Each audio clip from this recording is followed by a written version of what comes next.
Hello everyone, welcome back to Rob's Gaming Table. I'm Rob. I'm Mel. And we're going to be playing some Aeons and Outcasts, the standalone expansion base set. I don't know.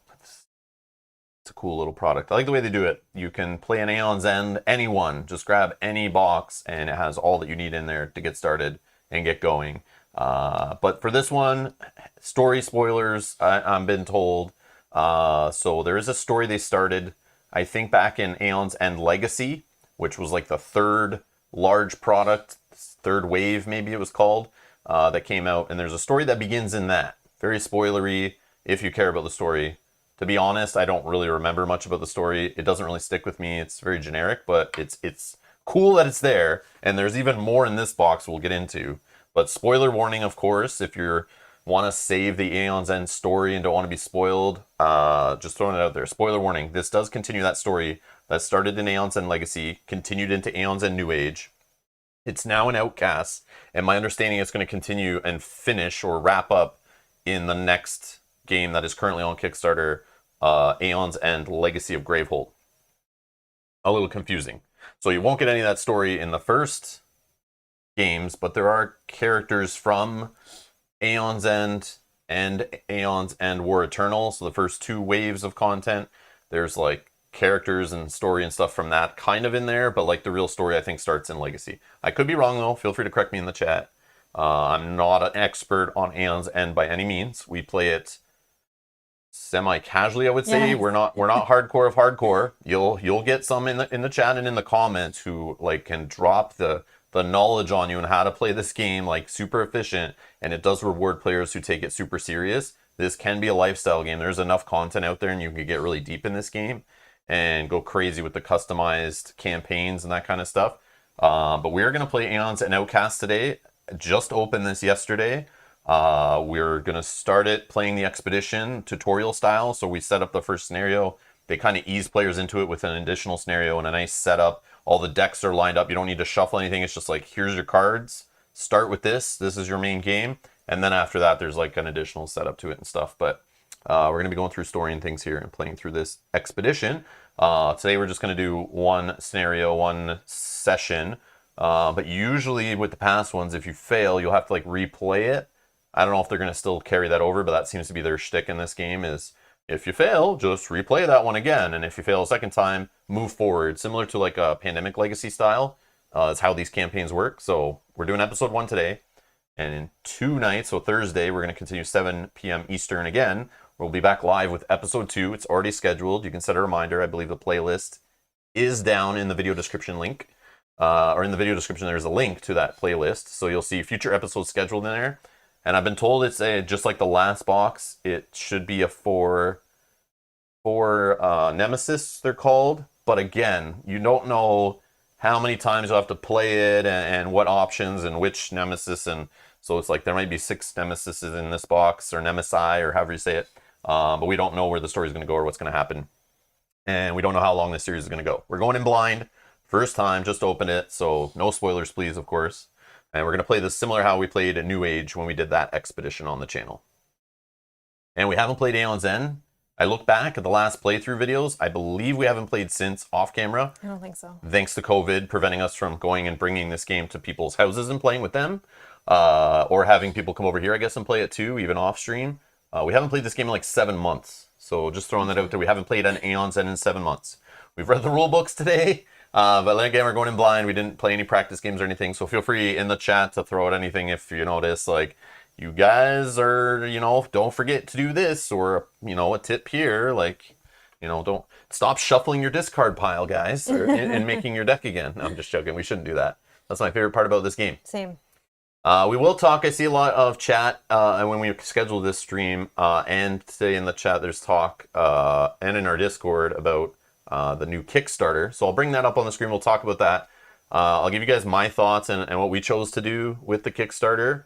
Just because people ask, and you do not have to do what we do, don't listen to what we say, but I'll definitely be honest and open how we're handling it and what we're going to do, and what we think of it at a glance kind of thing. I don't want to get spoiled too much, so I'm treating it the same way I did Outcasts, where I'm like scrolling by the Kickstarter story stuff like I don't care, because it does usually talk about and spoil characters and stuff. So be careful when you're looking at Aeon's End Kickstarters now, because they do show art of characters and figures in it, so you'll kind of know if somebody's still involved in the story from the last one. That kind of thing might be there.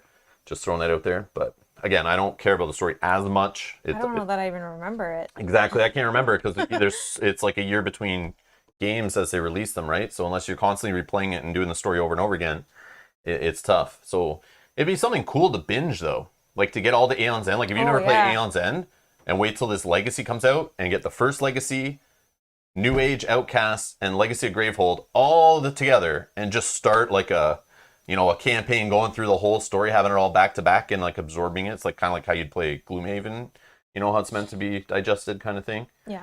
But it's tough when you take months and months between to remember what's happening in the story. They need like a previously on scenario. Yeah, like a little one pager. Here's what happened last time. Yeah. Last time on Aeon's End. But yeah. So just throwing that out there. We're still love Aeon's End. We love the mechanics. This is like one of my favorite deck builders. Same. I love the whole shtick about, being strategic about when to buy cards because they go in your discard pile. You do not shuffle your discard pile when your deck runs out. You do not have to play your whole hand out on a turn, which most deck builders is literally like very mindless. Like, draw your hand of 5 cards. Don't make any decisions. Put them face up on the table and just resolve them. Order doesn't matter. And when you're done, dump your whole hand and draw a new hand. And when your deck runs out, shuffle up, make a new deck. Not in then times you can interrupt things. You can hold cards for next turn, and your discard doesn't get shuffled. You literally flip it over and make your deck once your deck runs out. So when you usually have this part about deck building games as a constant ball. It's like you're constantly like draw 2 turns, then shuffle. Human issues. I don't see anything on our end yet. I don't see. Being weird. I don't see anything here yet, but let me check. Sorry, guys. Live stream fun. See if it's anything. Upload.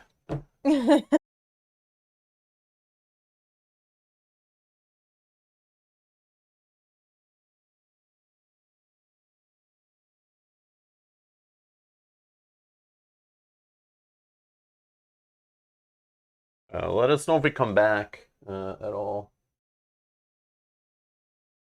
Oh, maybe so. I think mine's working. I switched to the YouTube backup server to see if that would change it. That fixed it one time when this happened before in the evening.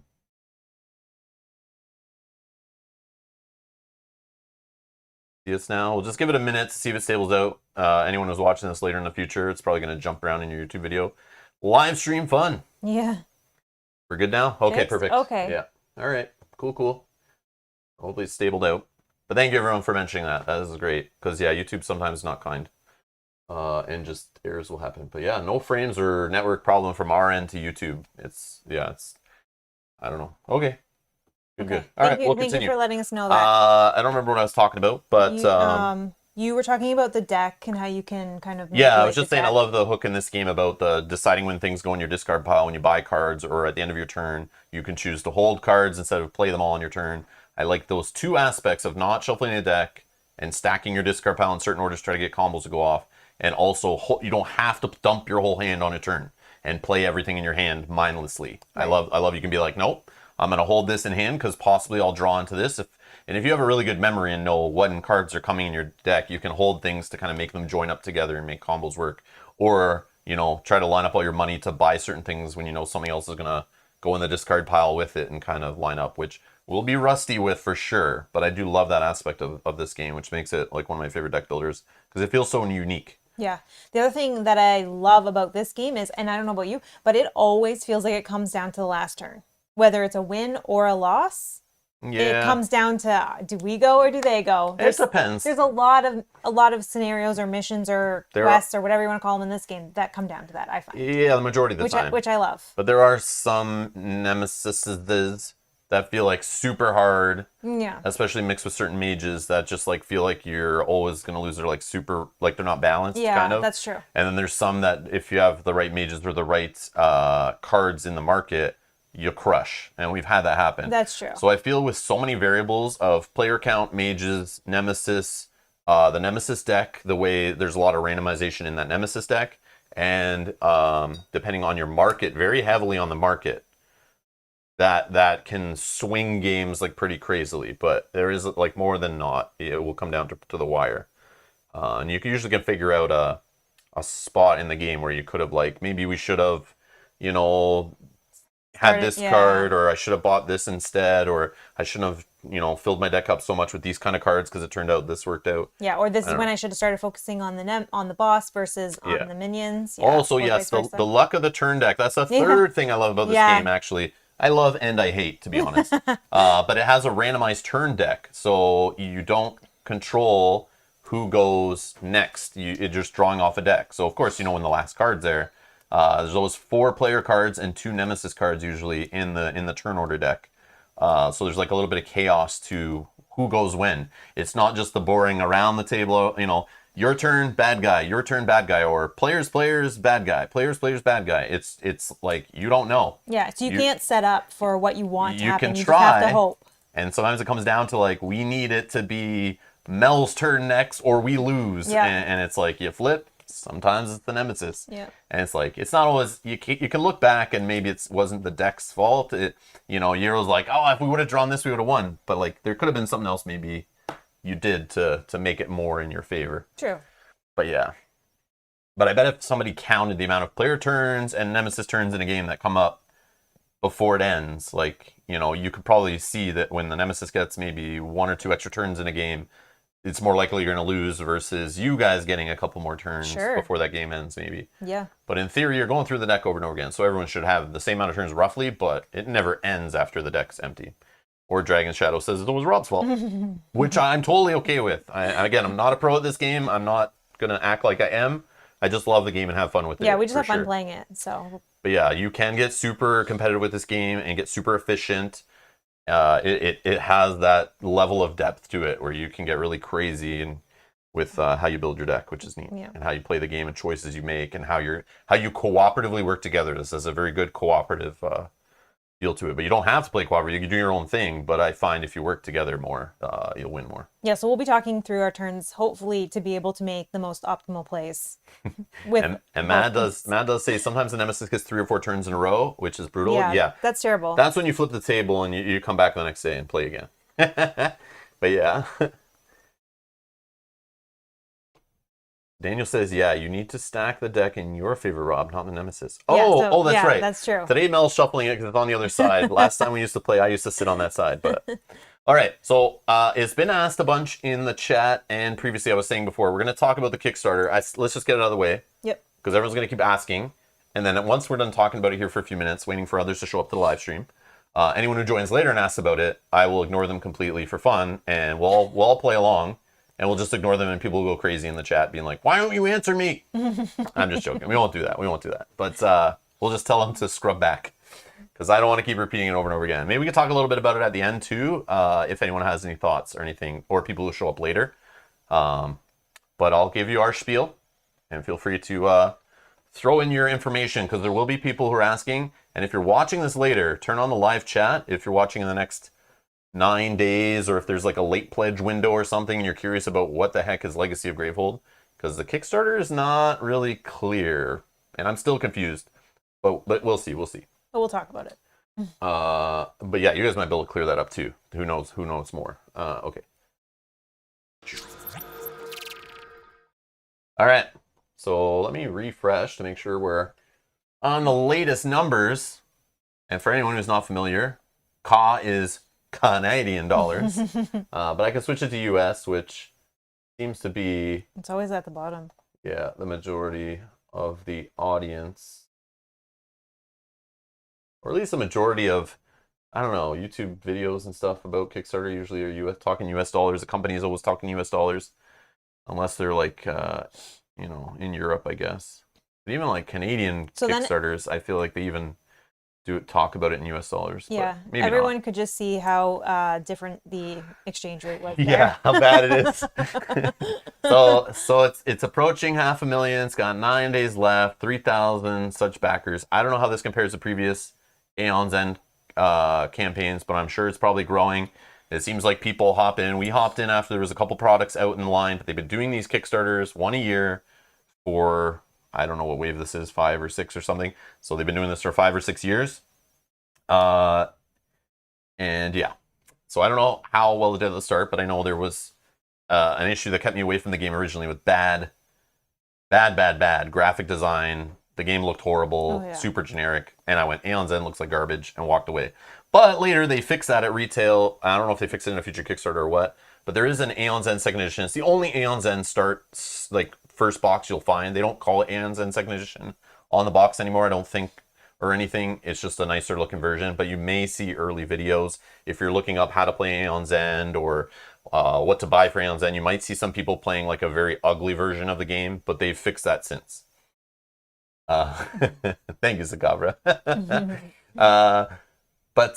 So this is where it's sitting. So they keep coming with products every year. So I feel like they keep garnering a bigger audience and people get hooked in the system and love it. There's a hardcore fan base for sure of this game. And it isn't like a super huge popular game. Like a lot of people don't hear about it. It's not a box full of miniatures. So it already has that going against it.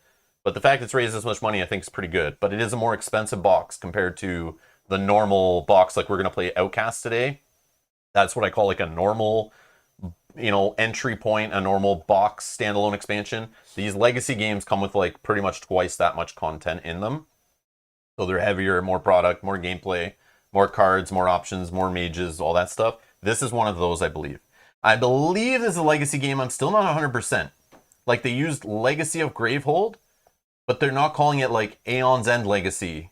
Right. Legacy of Gravehold. So I don't know. I'm sure it's a legacy though, because I saw their stickers. Yeah. I see their storybook, and there's like a ton of envelopes. Yes. But that's kind of how they did their other legacy, where it's a legacy game, but you're not actually ripping or up anything. So you can then play it as a game. Yeah. And the no minis thing, guys, I'm just commenting no minis because I'm comparing it to like why it might not be at 2 or 4 or 8 or 12 million. Yeah. Because it's apples and oranges. If your Kickstarter has a box full of miniatures included on the side or in it, it's a whole different level. So I just want to make sure people aren't judging this going, it's only at 400,000?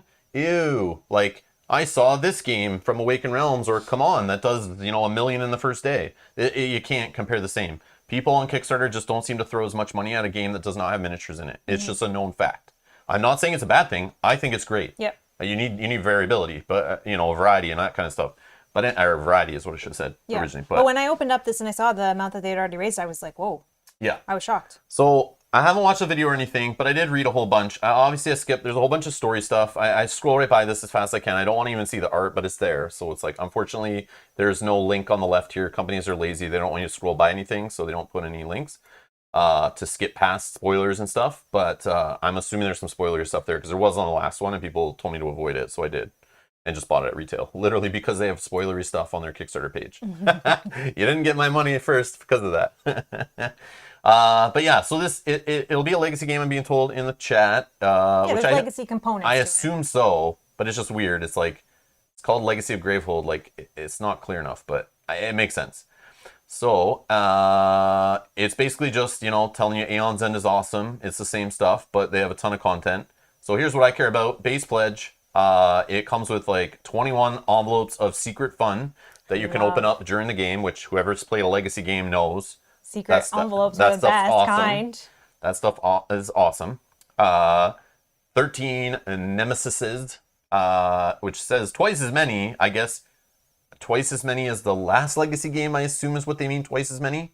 I don't know, but sure, it's a ton. I think they're trying to justify why this costs more than the last legacy game. I feel like what's happening here, because they keep talking about nearly double the mages. Because this game, at $79, that's 101 Canadian. This is how I understand it, because this is how I compare it. And at my local game store, I can get the first legacy Aeon's End for 69 or 70-ish bucks, let's say, 70 bucks. So it's 30-ish more dollars, right? So 30-ish more dollars. So I'm assuming they're just justifying why is 30-ish more dollars. I assume. I'm sure costs have gone up since then too, but so 36 new market cards, basically you're just getting a ton of stuff. And the cool part is, this is one of those legacy games where at the end, if it's like the last legacy game, and I'm assuming it is, all the content can be used and mixed with other games. So if like you've bought Aeon's End War Eternal and you're playing that as your only Aeon's End game, and you're like, man, I'm so bored of these market cards. I've tried all the different combinations. I've played against these bosses over and over again. I've played these same mages, and you just want more. This is like one of the boxes that'll have the more junk to add to your game. Like you'll have so much more options for setup. You'll be looking for storage solutions. You'll be getting paper cuts on your fingers because you're sorting through so many cards trying to set the game up. This game can get crazy huge for options and like mind blowing. There are apps to help with that setup and stuff, but still. Yeah. Everyone knows the bigger the card box is full of cards to set up a game, the longer it takes. I've seen collections of Marvel Legendary that are insane. Like people are wheeling them in on carts, like they can't carry their collection. And that's another deck building game that has so many expansions. It's getting in that territory where if you collect it all, it gets nuts. But if you want more, this is the expansion for the more. So it can all be combined. So it's not one of those legacy games. You just peel all the stickers and open all the envelopes and then burn it in the fire after. Yeah, not that kind of It's got tons of content you'll want to use after. So more sticker pages. So the narrative books, I did read a little bit about that in the FAQ. So it's like 2 factions. So similar to like some kind of, I compare it to like a old Warcraft, like PC single player storyline where you're going to play as one faction. You can choose which one you want to start with and you'll play through the story. And then at some point you switch to the other side. It's like kind of a civil war is going on and you'll switch to the other side and play from their end. And based on which side you picked first, you will experience different things than if you played it again and picked the other way around. There'll be choices to make, and it'll make your game kind of unique. Yeah, and Michael in the chat is saying, the thing is, because you need to choose a side in this game, you will be required to buy the reset pack if you want to play with the other side after. True. Yeah. So the reset pack is a thing. They release those in retail later too, I'm assuming. So if you really feel like you need it after, it's an add-on here in the Kickstarter. Realistically, I will only play through it once. Yeah. Because there's so many other games. Like in my life, like I know I'm never gonna go back and replay a legacy game. Like we played through Clank Legacy, and that at the end is a fully functioning Clank game you can play after that. But man, when I was like, yeah, I want to play this with other people, and then I went upstairs and looked at the pile of games I need to play with other people that I haven't played yet, I went, I can't. We've already spent so many hours on that game. I need to play something else. But it's there. We may go back to it at some point. But realistically, I know once I play through it once, I'm gonna probably take all the cards from it and just want to use them in other Aeon's End sessions. Yeah, I don't need to play through it all again. Yeah, we'll just add them to the randomly generated scenarios we play. But that is a good point. You'll need the reset pack if you want to enjoy the story again, which is probably just another pack of like removable stickers or something, or cards that you can replace the ones you've stickered up and ripped up and stuff. I don't know. On the Kickstarter, you get this expansion. I don't know how much these expansions cost. I feel like they're like $20 or less-ish, maybe, usually. They just add some more cards, usually. A new, mage, new Nemesis, couple new mages or something. Yep. Everyone's a little different. Every expansion's a little different. But there's lots of these small box expansions that have been released for the game. I want to show you guys what it's kind of looked like before. I always go to the latest Kickstarter and I explain, because nobody knows where to start with Aeon's End. That was a question that actually someone asked today. Yeah. So in here, you see Wave 1. There is more stuff. This is the problem. There's more stuff. There's more expansions that exist out there in retail and things. But the game first came out and had a few expansions for it, small box. Then eventually another standalone expansion came out called War Eternal. And some more small box expansions that add more mages, more cards to the market, more Nemesises. We have a few boxes here and there, but trying to collect them all is kind of crazy. And you can add them supposedly all in the Pledge Manager. So when you get into the Pledge Manager for this, according to the FAQ, you can pick and choose things you're missing, things that aren't at retail. And I'll get into why you might want to do that in a minute. But yeah, then Wave 3 was Aeon's End Legacy. And this is where the story started and then went into New Age. And now today we're starting the Outcast story. And then I guess Wave 6 is the current Kickstarter, which completes that story through another Legacy campaign. So New Age and Outcast. So New Age we played, later last year. We're playing Outcasts now. These are no stickers, not legacy, but they do contain stories, spoilers, choices, little legacy kind of decks that you go through. And they're little campaigns. They're like resettable campaigns, and they do add a ton of content that you can then play with standalone or mix in with your other set. So if you got just Wave 1 and you tried Aeon's End core box, you could buy expansions for later ones and add them in. Or you could buy another standalone box. You could start with New Age if you wanted, if you don't care about story being in order. I recommend New Age as so far my favorite quality based on the mages, the cards, the Nemesises, the story, the production quality, the graphic design, art, all that. New Age is my favorite for a starting point that I would recommend. So far. as the best bang for your buck, the best new player friendly, the best way to learn the game because it has the like tutorial and all that stuff. It feels like you can ease into it nice and easy with the campaign. And there's some cool mages and clever stuff in there with the Nemesis. And the story aspect is kind of cool. But so far, it's that. Maybe Outcasts will be that new thing. I don't know.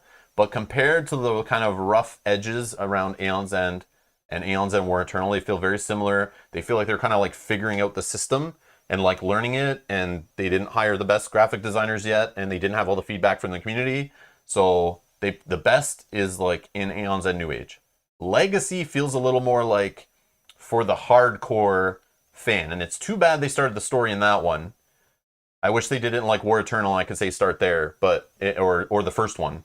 But Aeon's End Legacy just feels like there's a little too much difficulty, a little too much trying to satisfy the hardcore fan and punch them in the face and give them a real challenge and make it a little more difficult. But you can start with Legacy. It does ease you into it. It removes a lot of the rules at the beginning. I do like that aspect of it. But I've heard, I felt the same way, and I've seen others. A lot of people told me it was like a good starting spot. But I went at it with like new player kind of eyes, and yeah, once you're a few sessions in, it's like, wow, yeah, it's like, do you know your Aeon's End and how to be efficient? You're about to find out if you do or not. Yeah, which could be a tough starting point for someone if they're having trouble with the game. It's still a great product, still a great game. You're going to want it if you like Aeon's End, but just throwing it out there. Yeah. I hope they learned with that, with this new Aeon's End Legacy of Gravehold expansion. I hope they took that feedback, because I know I wasn't the only one saying that.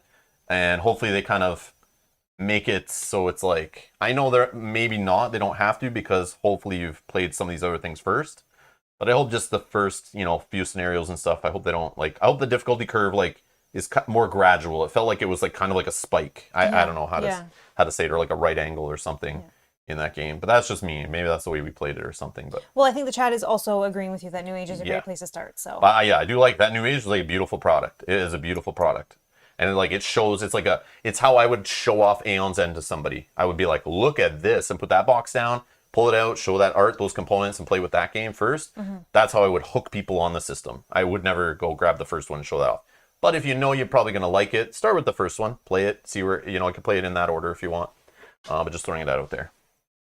But big thing for me, none of this stuff, Wave 1, Wave 2, Wave 3, Wave 4, Wave 5, unless you can't get it where you are, or it's not available online, or you can't find what you want, there's no deal here to buy this stuff. You can get all this stuff cheaper, usually in retail, and not have to pay the shipping, because shipping does increase, and all these bundle deals don't give you a discount at all that I can see.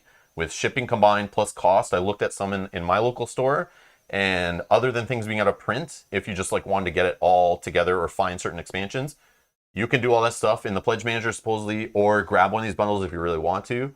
But if you go online or look at your local retailer stock, you might find some of this stuff and actually can get it right now and get it at a better price.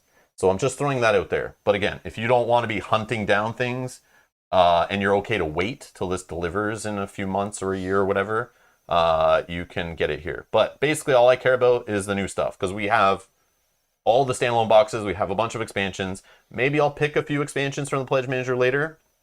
When it opens up, if they let you pick and choose, and the price isn't too ridiculous and it doesn't make the shipping too drastically more, which I wish they kind of made it so as you added things it got cheaper, but it actually gets more expensive and shipping gets more expensive. So there's no kind of Chip Theory Games does one where they kind of do flat rate shipping, buy as much as you want. You can blow $1,000, $1,500, buy a whole bunch of Chip Theory product on a Kickstarter, and you literally have flat rate $30 shipping or something crazy. But it does the opposite, where even if you add a couple more bundles, they'll start increasing the price of the bundles, as well as the shipping. So it gets a little silly. They're not really enticing you here, unless I've done the math wrong. They're not really enticing you to buy more during a Kickstarter, unless you just want convenience. That's what I would say. But so John, I'm the same way. I don't mind hunting down things. Yeah. I like the fun of the hunt, especially if you're not in an urgency to play it all. Yeah. Or have it all sitting in front of you at once. I don't mind experiencing expansions slowly and enjoying a game system like this over time. I don't feel like I'm oh my god, I need this Legacy of Graveholds right now. I have had Outcasts for months, and I haven't felt oh my god, I need to get into that and have it on the table. I've played Aeon's End before. I know I love it. I know I'm going to love it when I get it on the table. And I do love this system, if you guys haven't caught that. So even if I say negative things, I'm just trying to be honest at what I see. But again, if I'm wrong, correct me in the chat or in the comments. Or they may change things too. Like if the math is wrong here or something and the bundles actually are more expensive, maybe they'll correct it, or maybe they realize they goofed up or something. I don't know. Yeah, if they receive enough questions regarding it. Yeah, or maybe they'll do something in the Pledge Manager where there's like bundles that are correct pricing in there, but like, yeah. They're not enticing you to upsell here by giving you a deal on spending more money, which is totally anti-sales. From everything I've been trained, is like, you want to upsell and get more money out of people, you got to give them like a little more deal to spend that more money, so they end up spending more, but give them a little more value when they give you more of their money. Maybe they were just hoping that people didn't look at the actual math of it and just looked at the number. Maybe, and didn't see the actual difference. Taking advantage of lazy Kickstarter backers? Yeah. The ones that just click. I don't care. I want it all. Click. So I'll tell you now, we backed it. Okay, I backed it as the first Aeon's End I've backed and not waited till retail, or Indie Boards and Cards sent us. I'll be honest. They sent us like the first Aeon's End products, and they got me hooked. So hashtag Indie Boards and Cards made me buy it by sending it to us to like review or play on the channel and press copy. But since then, I bought Outcasts and New Age and now this, and a few of the small packs. and expansions. We've thank you for the Patreon donations. They helped fund a bunch of those expansions and boxes and stuff. That was part of our monthly board game budget, was spent on Aeon's End because we got hooked. But I have spent my money, so I've spent money on this system. I obviously like it. The real reason I backed it, there's no deal here. There's no you get an advantage for buying it in advance. There's some promo cards, some stretch goals. Again, a lot of you love that stuff and are addicted to it. Please understand, I come from the aspect, I've been backing Kickstarter since like 2012 or 2013. The whole stretch goal thing, sticking in promo cards that I'll probably never play with or never even realize I own or care about, because the game comes 2 years later and I'm like, what was Kickstarter exclusive? Like, what was that? I don't even care now. Like, time has passed. I've moved on. I don't care. Just send me the product. I'm good. None of that stuff, the FOMO, the exclusive stuff, I don't care. Because in reality, I'm still going to probably spend the same amount of hours playing your game, whether I like it or I don't.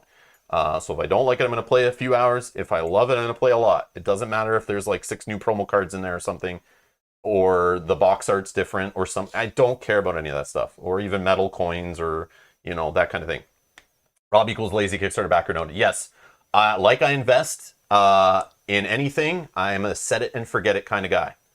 I'm not a sit there and press F5 on the Kickstarter page and bitching in the comments about where's my update. You don't even read that. I've been trained by Nintendo as a kid. Let them take their damn time, make a great game, because a rushed game is forever going to be a bad game, but a great game, will be a great game kind of thing. I'm not saying it correctly. Shigeru Miyamoto says it best. But yes, take your time with the damn game. Bring it to my doorstep whenever. I just want something great coming to my door, and I'll play it whenever. No rush. If you're backing stuff on Kickstarter, you can't be like, I demand it now. You can't be. I've learned over the years. But anyways, from backing games back in 2012, 2013, when I first got into the hobby, you used to get a deal. You used to get, and this is why I get bugged about this stuff, and why I'm kind of like irked all the time, is like, you get no deal really buying this stuff. MSRP is usually lower. The exclusives aren't, the couple pieces of paper, the couple minis really cost them pennies. They're not like you're really getting much more value added to it. You're usually just adding more weight and you're paying even more in shipping. So the value is not there in general cases. So yeah, there's no deal here. You could buy this later at MSRP. You get the retail box and it'll be similar to the Kickstarter box, I'm sure. And you'll pay less. And you probably won't pay shipping. So that's an option. And I wasn't going to back it because of that, because I bought everything at retail and I've been super happy. Mm-hmm. And another thing, if you go look, you will find Indie Boards and Cards have some of the worst proofreaders before it goes to printing I have ever seen. No, it still continues in that book that I read Still? today. Yeah. In this retail printing? Yes. Anyways, there's some of the worst. I don't know if they have like deadlines, and the boss over there at their office has like a whip and is like, you send that stuff to print. Don't you dare read it a third time. Send it to the printers now. We have money to make and deadlines to get done.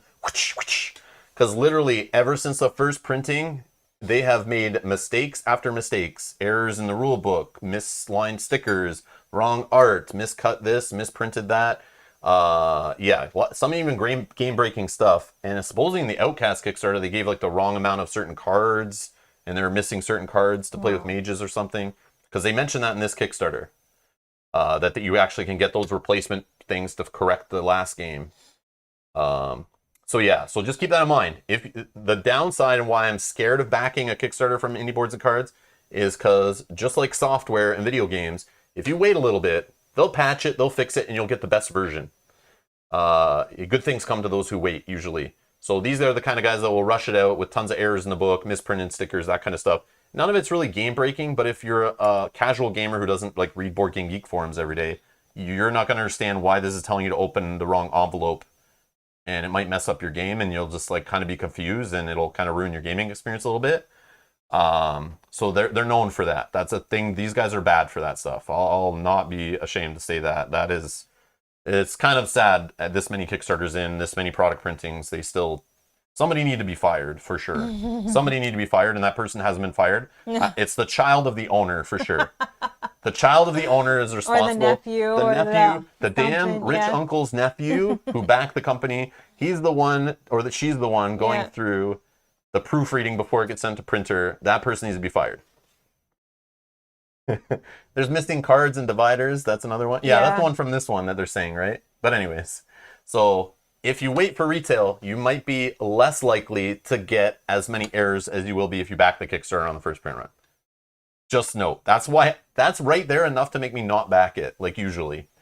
But everyone's curious, why did you back it? Because it's right on the screen right here. So anyone who's been watching me stream this game over the last year or so, I've wanted one of these official mats. Yeah. Every time I look up these mats, they're either sold out, you can only get them online, or only in a Kickstarter, or they're hard to find. In Canada, they're impossible. I don't think anyone sells them that I could find. And the shipping was ridiculous trying to get them from the US before when I looked at them. And there's no conventions. I can't just go to their booth at a convention and buy the mat at a reasonable price and throw it in my car and drive it back home, which I like to do with these fancy components. So yes, because of this damn mat, because I want one for streaming on YouTube. So hopefully this is not in anyone else's consideration to back it unless you have a YouTube channel and the cards being all over the table, not organized, annoys you like it does me sometimes. I'm backing it literally for this mat. I just want the mat. I know I already want the game. So even though I'm not getting a deal, I'm going to be paying $30 US in shipping when I can totally avoid that by waiting. And I can probably get the game for cheaper at my local retailer. These mats. The simplicity of I can add $25 mat. And we're going to add 4 of these mats. We backed it. Yeah, we did. So I literally added $50 US of mats. Is literally what I'm backing. So I backed 5 pieces of neoprene. Because when we play this game 4-player at other people's houses, I wanted the mats. I've always wanted these mats. But I've never backed the other Kickstarters, so I was missed out on them. And I didn't hunt them down. So I don't know how easy they're to get now. But so yeah. So I literally backed this Kickstarter for mats and threw on a game on the side. So I decided, sure, I'll throw the game in too. Why not? And you have to I could just back at $1 and add the mats in later in the Kickstarter. But I know I want this game, and it's going to come with the expansion, which I'll probably want because it might continue story. I don't want to even read about it to know. But I'm not backing the reset pack or anything, but that's there. No. So yeah, just so you know, please understand, I did not back this because of the deal. I backed it because I know I'm going to want the damn game. I'm hooked in the system. So please understand, I'm an Aeons and addict. Maybe not as bad as some in the chat or in the comments as they are, but I do love this game. I just knew I'd want it anyway. So I've ranted about that in the past. Don't buy expansions for games and systems you don't know or love and that kind of thing. This is like me buying something I know I'm going to play like 1000%. We've played through every single campaign, every single main box that's come out for this game, and loved it all. And I still want more. So I know there's no risk at like, oh, they're going to change the game so much that it breaks it. Like, I feel pretty confident that I'm going to get a great game here. And please, guys, I hope they listen to the feedback from the previous games and made it better, which they've been doing. I feel like they've been good with that. So hopefully they, make it an even better legacy game. And I'm a sucker for campaign and legacy games and Aeon's End. So yeah, there you go. That's why. But it's mainly for the neoprene mats, just so you know. Yeah, we're sucker for mats. Chip Theory has spoiled me, and neoprene mats and Fantasy Play Games giving neoprene mats for all their board games and stuff. I've been a sucker for, ever since they were printing like X-Wing mats and stuff. Yeah, I just a sucker for that stuff under my board games. This game also screams playmat. Yeah, just because there's so much to organize. Yeah. I agree. I agree. They should have the playmat come with it. Yeah. Stop it. Include it in the damn box. The box is big enough. Dan says, games back today due to addiction. Scoreboard. Rob 1, Dan 0. Nice. Dan, you're winning then. So yeah, just keep that in mind. I try to say, like, you guys know what I like, and if you like similar things, maybe you'll be interested in this stuff. But please, don't just back it blindly because I have my reasons, and hopefully I've stated them all. And you have your own reasons, There you go. But we backed it, and those are our reasons why. Yeah. There you go. And don't blame me if the game comes and it's crap and there's 100 misprinted cards. Don't look at me. Nope. It's not my fault. Don't blame me. I warned you. We didn't put that credit card information in for you. Yeah. I didn't click that back this Project Green button. That was you. Yep. Oh, no, hashtag Robin Mel made me buy it crap. Just kidding. Anyways, that's it. It looks like a straightforward Kickstarter. You can go read comments about their past Kickstarters and stuff online and people's experiences and things. Now, for their Kickstarter, is it only ever cards that are the Stretch goals? Stretch goals? Yeah. This is my first one backing. Yeah, I literally backed this today. I don't know. Again, I'm backing this, and I'm never going to read probably an update email ever. I'm not going to watch these stretch goals keep going. I don't care. I really do not care. This stuff is totally like just marketing fluff, and it doesn't excite me. Yeah, they all look like cards. It does hook people, and it works because people do it. But I'm just letting you guys know I'm not backing it because of any, tricky stuff. I really don't care about any of this crap here. Yeah. And it'll come in the box, and I'll be trying to figure out what it works with and where it goes. And yeah, it looks like in the first few that you scroll through, it's all cards. I was just curious. Yeah. It's probably more relevant. And some of it will be in the retail box. Yeah. And some will only be get them at conventions or buy them online later. And here's the tricky thing too. Try something. Here's my recommendation. If you've never played Aeon's End, it's all in retail. It's been out for years. There's tons of reviews, tons of playthroughs. You can go buy a box for a reasonable price. They're not full of miniatures and tons of fancy components. They're just a deck building game. They're very reasonably priced games. You get your value in them for sure. Go to your local game store. Go on. If you can't, go online. Go on Amazon. Whatever. You'll be able to find one of the Aeon's End standalone boxes. I'm pretty sure. Yes, the print run sometimes can get scarce. Like sometimes you won't be able to find a certain one. But you can easily just buy one standalone box, try it out if it's for you, and then go track it down or back this Kickstarter or get a late pledge going or something. But yeah, do not just blindly back a Kickstarter because you think you might be interested in the game in this case, because you have the advantage of past people's experiences and or there's readily available stuff. And this won't be too much different. Like you'll still get the core game mechanics, theme and art and graphic design, all that stuff will be very similar. So this is like an evolution product, not a revolution product. So you're getting more of the same that is already out there in retail. So play that first if you want. You can probably even go pick something up very soon and still get in on this. There's 9 days left.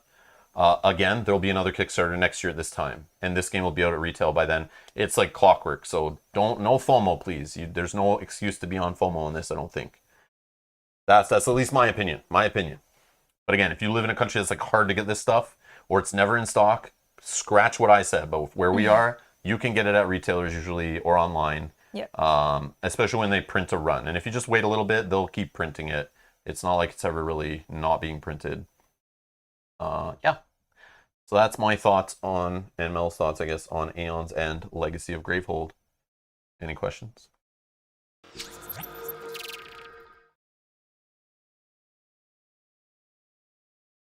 Talk to your doctor.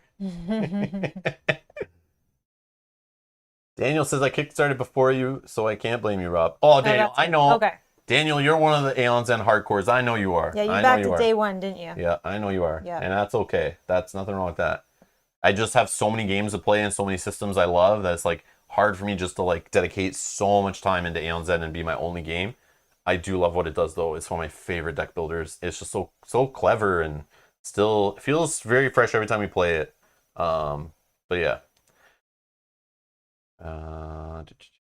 Oh, Daniel's asking, Rob, do you have the War Eternal dividers to help sorting the whole collection? I don't think so. I didn't buy any of those divider accessory packs or anything. So I'm really not too worried about that. I kind of keep some of the stuff in separate boxes. I have some inserts and things. And I kind of keep the games kind of separate. I have not yet mashed everything together and done the expedition or anything like that, which, yes, I would love to do one day, but in reality, we just have not done it yet. I've been playing every box kind of separate. Yeah. So if I was to go to someone's house, I don't want to bring my entire Aeons collection. I don't have a good storage solution for it right now. But yeah, I would probably just bring New Age. And then if we're done playing this, I'd probably bring this if I feel this is cooler. And just keep that as like my portable Aeons End. But I do like it all, and I love the idea with the app, how you can just enter in all what you own and create some crazy expeditions and some randomized setups. Like, it's overwhelming to think of the possible combinations. Daniel saying, Rob, talking of Kickstarters, Aventuria card game is supposed to get one soonish. I think around the 12th of March. Oh yeah, what's the date? So I got an email recently telling me that from the publisher saying that it was kickstarting like today. And then he sent that. And then they delayed it. And they literally delayed it like the next day. So I don't know what's going on.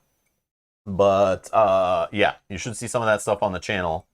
I guess around Kickstarter time or something. So oh yeah, 16th. I remember. Yeah, 16th. But yeah, I have fun with the game. And how it was described, Doc Hogan said it best on the channel. A viewer of the channel, Doc, said, and I loved it when he said in the comments, was like Aventuria is his like favorite second tier game. It's just something about that game. It's like not a AAA title, you know. It's not like production wise, writing, story, mechanics. It's not like up there with the best of the best, in my opinion. But it is a fun, good little game. Yeah. Like there's nothing wrong with it per se. But it has like some of the old tropes. It just feels like an older game, like lots of randomness, few little dice mitigation, light on the story and choices and stuff, a lot of like randomness. It stems from like an RPG system and an adventure card game kind of like mixed together, but it's fun. It's fun. Does it compare to Aeon's End? Aeon's End hands down. So like there's certain games that it just like make it look silly, but on its own, it's a fun little system. Again, the new Kickstarter content that's coming out, I don't know. Supposedly it's better for solo. There's some cool stuff in it. I don't know. We'll see. But I don't know enough about the new stuff coming yet. So we'll see. But my thoughts on the game, it's just a fun adventure card game. It's fine.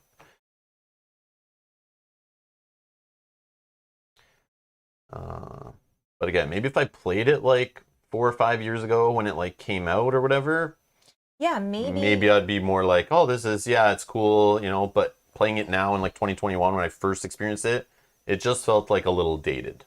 But maybe the upcoming Kickstarter will fix that. Maybe that's that content's new. Again, I don't know anything about it. I just know the Kickstarter was delayed, and we should have some of that stuff on the channel to play with around Kickstarter time, hopefully. But we'll see. Anything can happen with shipping. Who knows? Yeah, that's true.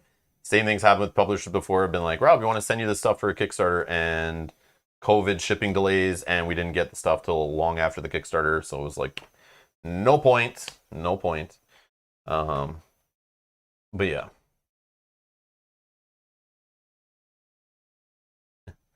Dan, Dan's talking about the Chip Theory game stream earlier today. Yeah, that happens. A lot of it's not the Rob's Gaming Table fans. You have to understand, a lot of Chip Theory fans were looking for more YouTube content, and when we started publishing Too Many Bones videos, nobody had published Too Many Bones videos for a long time because we got in the game kind of late. So then we started publishing videos, and they started sending their fans our way. So we had a lot of Chip Theory fans coming to our channel to watch Cloudspire. We were one of the first channels to put up Cloudspire content, thanks to Chip Theory for sending that over ahead of time so we could play it.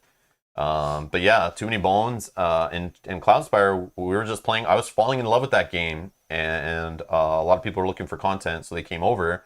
So Chip Theory fans have come to the channel, but then also fans of the channel have become Chip Theory fans because obviously I played the crap out of both those games. I don't know if there's another channel that exists on YouTube that has played as much Chip Theory hours of those two games as I have. But I think that might have rubbed off on people, making them think the game is really good because I like wouldn't stop drooling when I played them. Because I do love both those games. But So some of those fans will cross over. So yeah. So you'll see that a lot of the same viewers who watch my streams will be in their streams also, because a lot of us have the same tastes in games, and yeah, Chip Theory Games makes those kind of games. Like we've always been playing complex games on the channel, fantasy themed stuff. So yeah, big box games and that kind of thing. So Chip Theory makes that stuff. So I wish I found them earlier, but I only found them recently in 2019. So, but yeah. So that's why we were there. I usually tune in when they're showing off new stuff and watch. Normally I'm lurking, but I'm there quite a bit when they're doing streams, as long as I'm not already streaming. Yeah. But this one I purposely knew they were streaming, and I want to know about Hoplomachus. I know very little, and I've been waiting on purpose, knowing there'd be a reboot at some point, and I was right.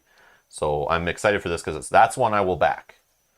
That's one I want to back for sure, because I like the idea of like a best of, because I never got into it, and it's not easy to get in Canada. So. And now it's like hard to get anywhere, so I think it's a good thing.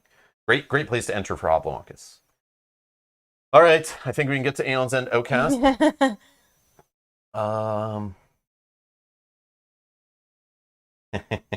Yeah. All right, let's get down to the table.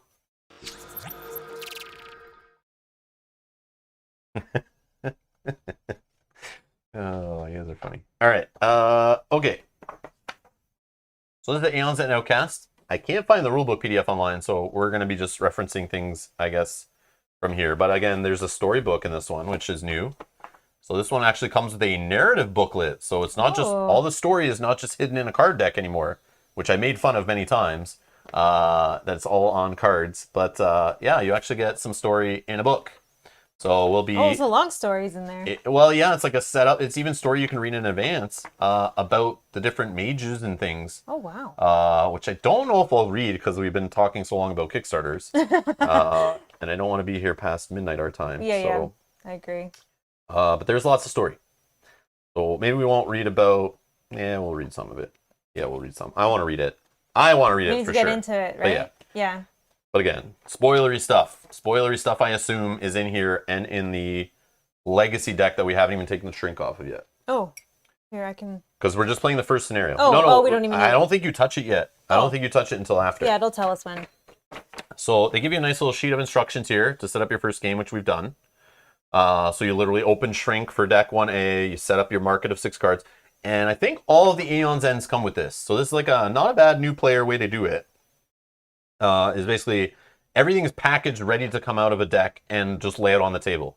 You don't need to sort through like FFG the way you have to like they give you just literally a whack of cards in a bunch of bags, and you're like have to sort them all out and figure out what they work with, which ones to save for later. In this game you literally and in the other ones all the cards we're going to need later are literally in their own sealed decks.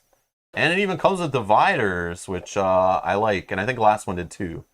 But yeah, there's dividers, but literally like we don't touch this deck till later, and this will be more stuff, and like they're all in separate little packages.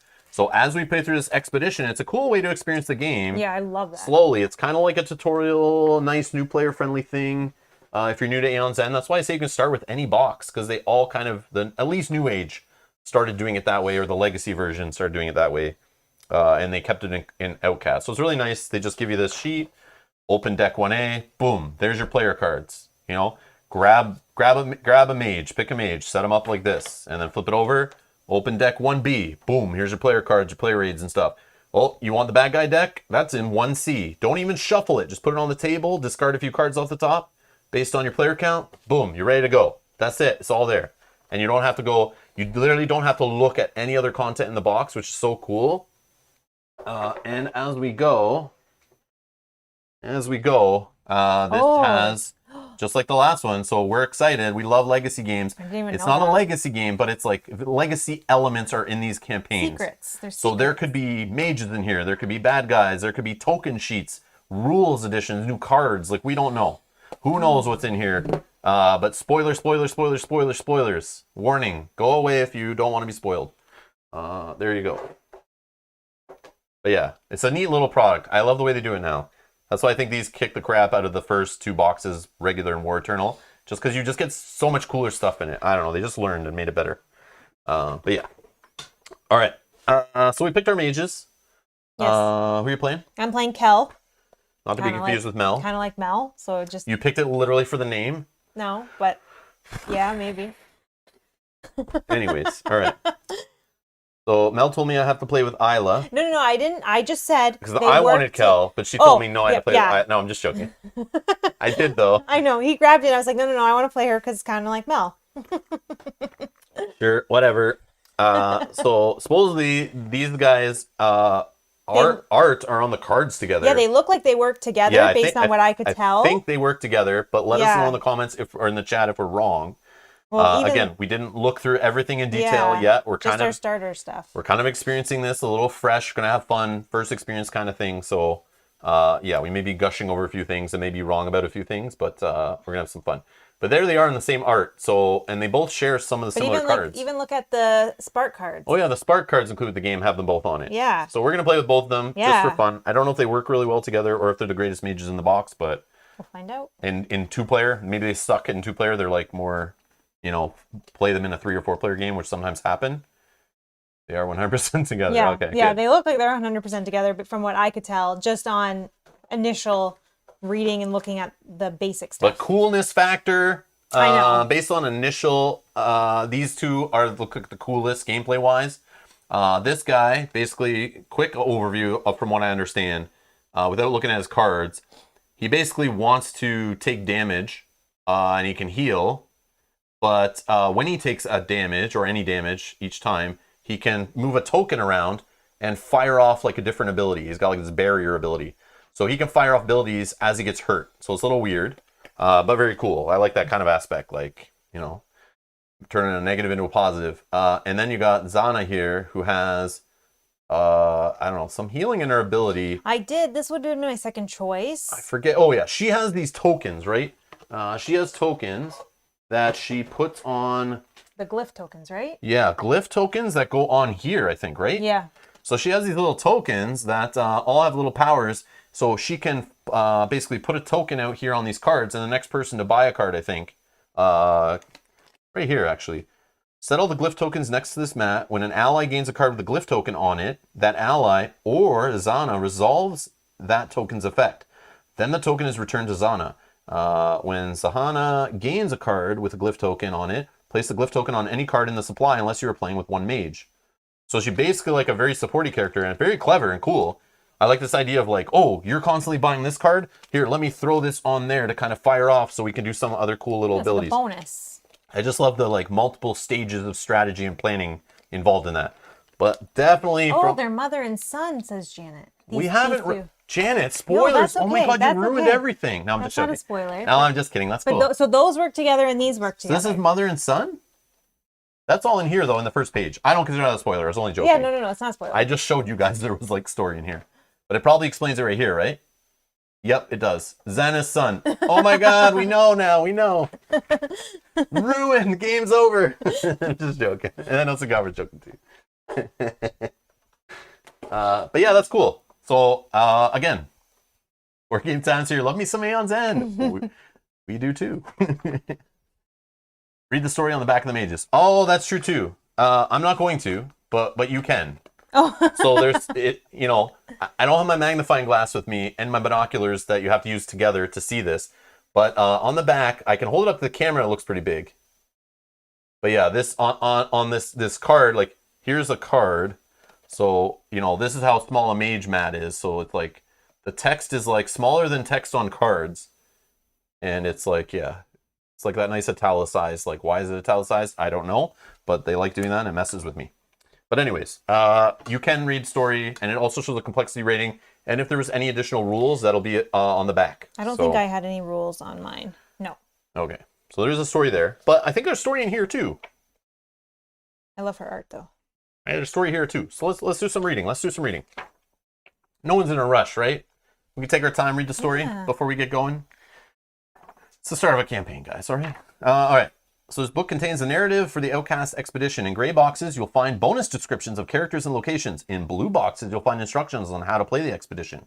So we got new Gravehold. So it's not old Gravehold. This is a new Gravehold for anyone who's confused. There's multiple Graveholds. Okay, that's the town we're trying to protect. So cleverly, they named it New Gravehold, so like no confusion, okay? Very clever name. A city founded by the people who survived the destruction of the underground city of Gravehold, where humanity used to reside to avoid the dangerous Nameless. The city fell when the powerful Nameless called Maelstrom attacked Gravehold, and the young breach mage Desmodia sacrificed herself in... Oh, man. I don't know, this is like really spoilery for like the past games. Yeah. I don't think I should read any of this stuff on camera, actually, guys.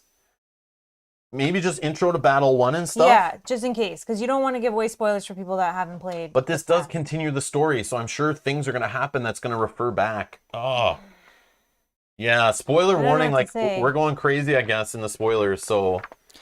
Okay, so here, if you don't want to hear spoilers, while Rob has the book open, you can just mute it. If you want to continue watching, you won't hear any spoilers. You want to do it that way? I don't know, what's the other way? Because someone may want to still watch, but they don't want to hear spoilers. They can just mute while you're holding the book and reading. Yeah, Dragon's comment. Oh, I don't know where it is. You just quoted what I said. The entire book is going to be spoilers. Yeah, I thought so. Yeah, right, Kate? It's just going to spoil like past stuff no matter what. Yeah, so we'll just, whenever we're going to read from the book, if you don't want to hear the spoilers, you can mute. And then as soon as Rob puts the book down, yeah, you can mute. Yeah, exactly. All right. I think that's the only way that... Yeah. Just know, so there are other videos on YouTube you can watch of how Aeon's End works. Based on all the components on the board, I can guarantee this plays 99% the same as every Aeon's End does. But there may be twists in the envelopes we don't know about. But it looks to me like it's more Aeon's End. So go watch some reviews about Aeon's End, any box, and you'll understand how this works.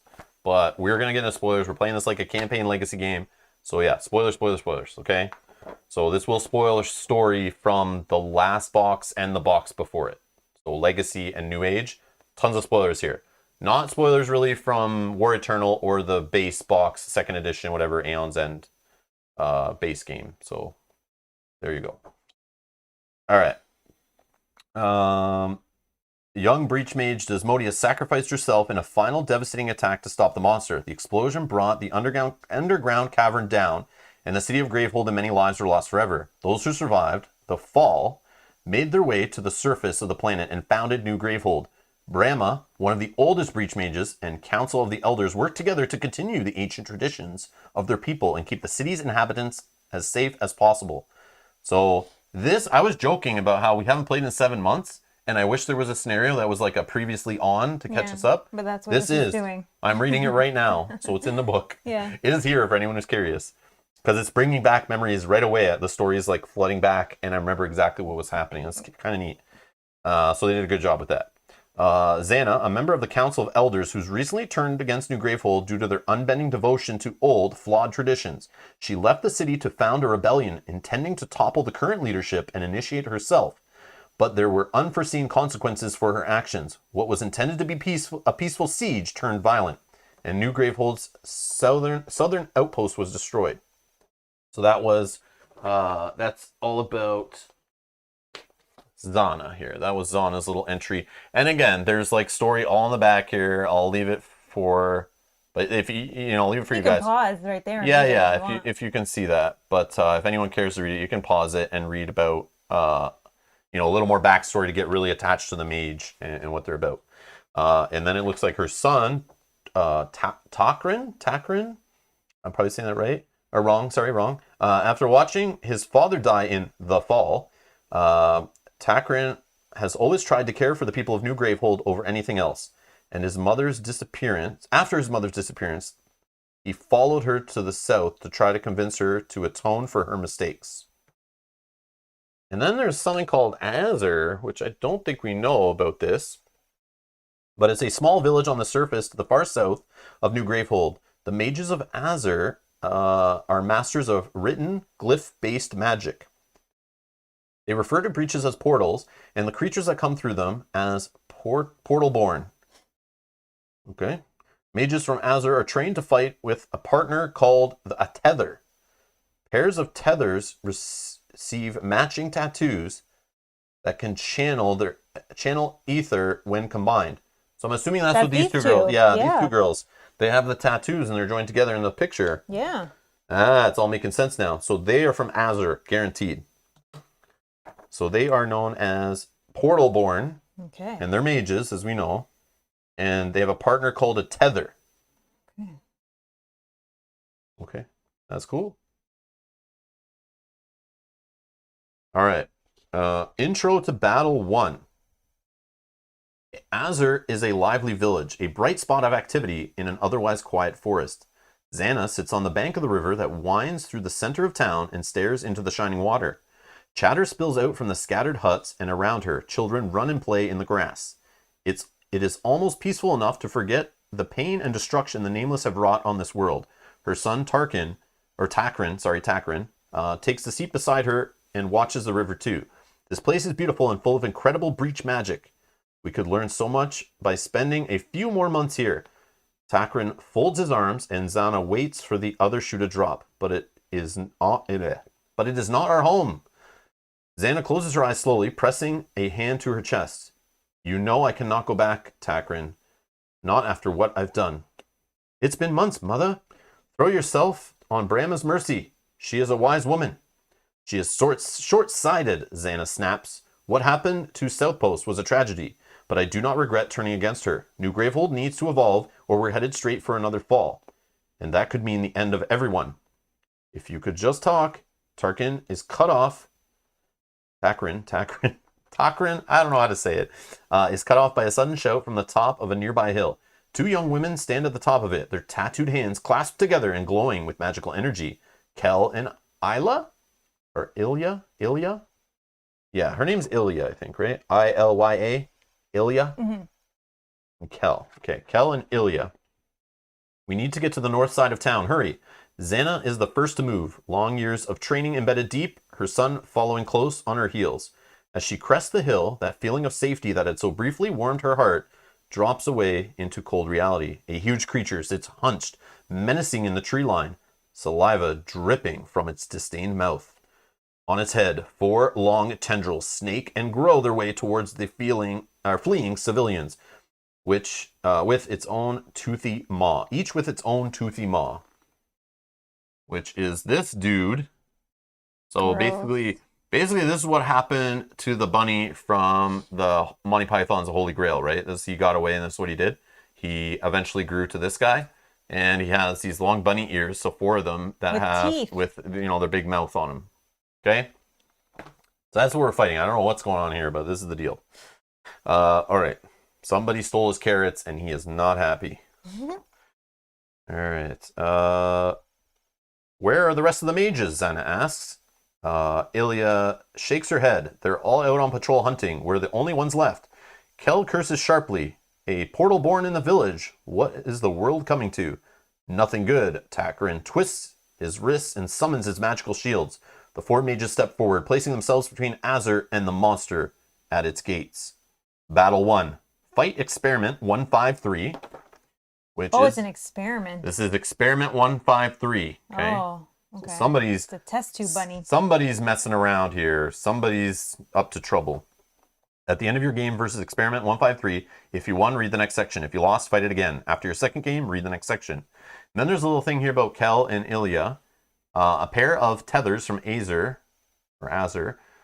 trained to fight together from their youth. Kel and Ilya share everything in their life. When Xana and Takrin made their way south to Azur, Kel and Ilya were the ones to instruct them in the art of Azurian glyph carving. And that's it. So we finish, and if we win, we can read some more story. If not, we got to play again. And then if we fail again, we get to read more story. So again, this deck wasn't shuffled. We discarded 5 cards off the top because we're playing 2 players. The setup for this guy is place the growth mat next to this mat. So that's this mat here. This is the growth mat. We'll explain this in a second. Place the 4 Maw tokens on the 4 starting spaces of the growth mat. We'll do that in a sec. Move 2 different Maw tokens 1 space forward. Experiment 153 does not use the Nemesis life dial. Instead, give each Maw 20 life. So we need a Gravehold. We need a Gravehold one. But we don't use the Nemesis one. So this is Gravehold. And I don't remember what Gravehold gets set at. 30. 30? I mean, we could look in the setup, but put that there. Okay, that's Gravehold. So we need to defend the village of New Gravehold, and this is the health of that. So we either lose when both of us are exhausted. So we both start with 10 health each, I believe. On player 1. One of us can get exhausted and we can still win. But once both of us are down to 0 life and get exhausted and some things will happen, we lose. Or if the 30 life points drained from New Gravehold, we lose. We win if either this guy is defeated and down to 0 health, normally, but in this case we're not using the Nemesis health dial, which would be this thing here. You normally put the life of the... So there are going to be Nemesises in this game that use health on a dial, because obviously I wouldn't give it to you if that was the case. But this first one, interestingly, does not use it. So it's not already, it's changing things up. It's messing with the formula. So then we put 1 on each one, and then... I wanted to bring that up to the camera. That's why I said wait. Oh, I'm sorry. I thought you were just reading until you were done reading. Okay. No. Sorry. No, that's okay. That's okay. Bumped things too. That's okay. Oh my god. I'm sorry.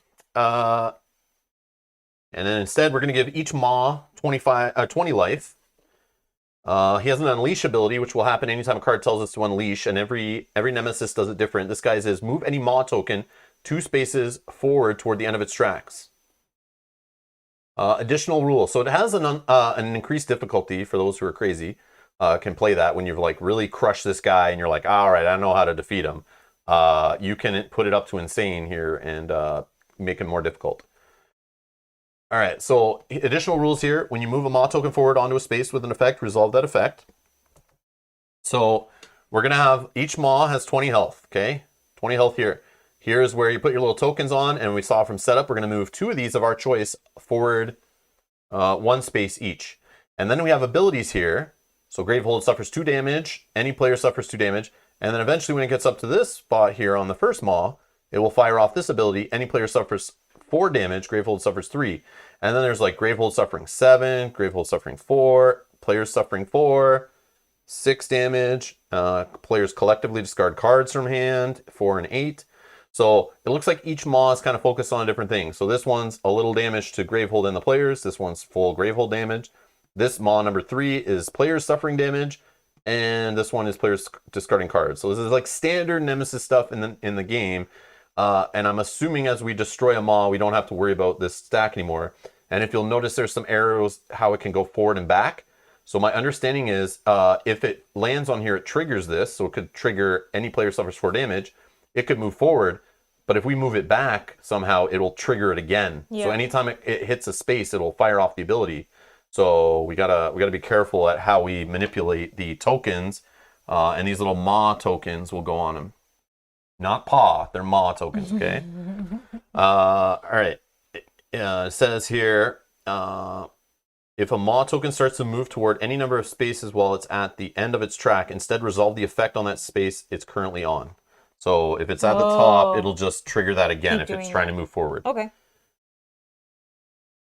So it says any number of spaces. So I think even if it says you move it 3 times, it's already on the last space, I think you just fire that off once.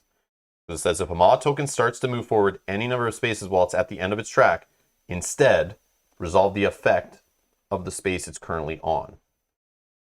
So I feel like it just does it once no matter how much it's going to move. Same, yeah. Daniel's saying though going back doesn't trigger the ability. Oh, okay. I just assume so. Yeah. But we'll find out here. Yeah. It says when you move a Maw token forward onto a space with an effect, resolve that effect. Oh, okay. There you go. Forward. Yeah, okay. I got it. Thank you for bringing that up. When a player would deal damage to Experiment 153, that player deals all that damage to a single Maw instead. So we're not fighting this guy. We're fighting 1 Maw. So it's like he's 4 separate enemies, kind of. Okay. So you can't spill damage over. You can't say, all right, this one has 4 health left. I'm going to hit it for 6. And then spend 2 to hit the rest. It's all towards 1, it sounds like. Which this game, by default, usually that's how you attack enemies in the Nemesis. Anyway, everything goes on to 1 unless a card effect changes that. Then it says, when a player deals 3 or more damage with 1 instance to a Maw, move that Maw token back 1 space. Okay, 3 or more damage, we get to move 3 or more damage, you get to pull it back a space. Okay. When a Maw token is on the first or 4th space of the track, it cannot be moved back. Oh, I see. So as you see, there's like little spots here. It can't go back past this hard white arrow here. And obviously it can't go past the start. So it's not going to go. Oh, Danny, thank you for subscribing. Welcome. Nemesis Mississippi. Alfonso, thank you for subscribing. Welcome. Welcome, welcome.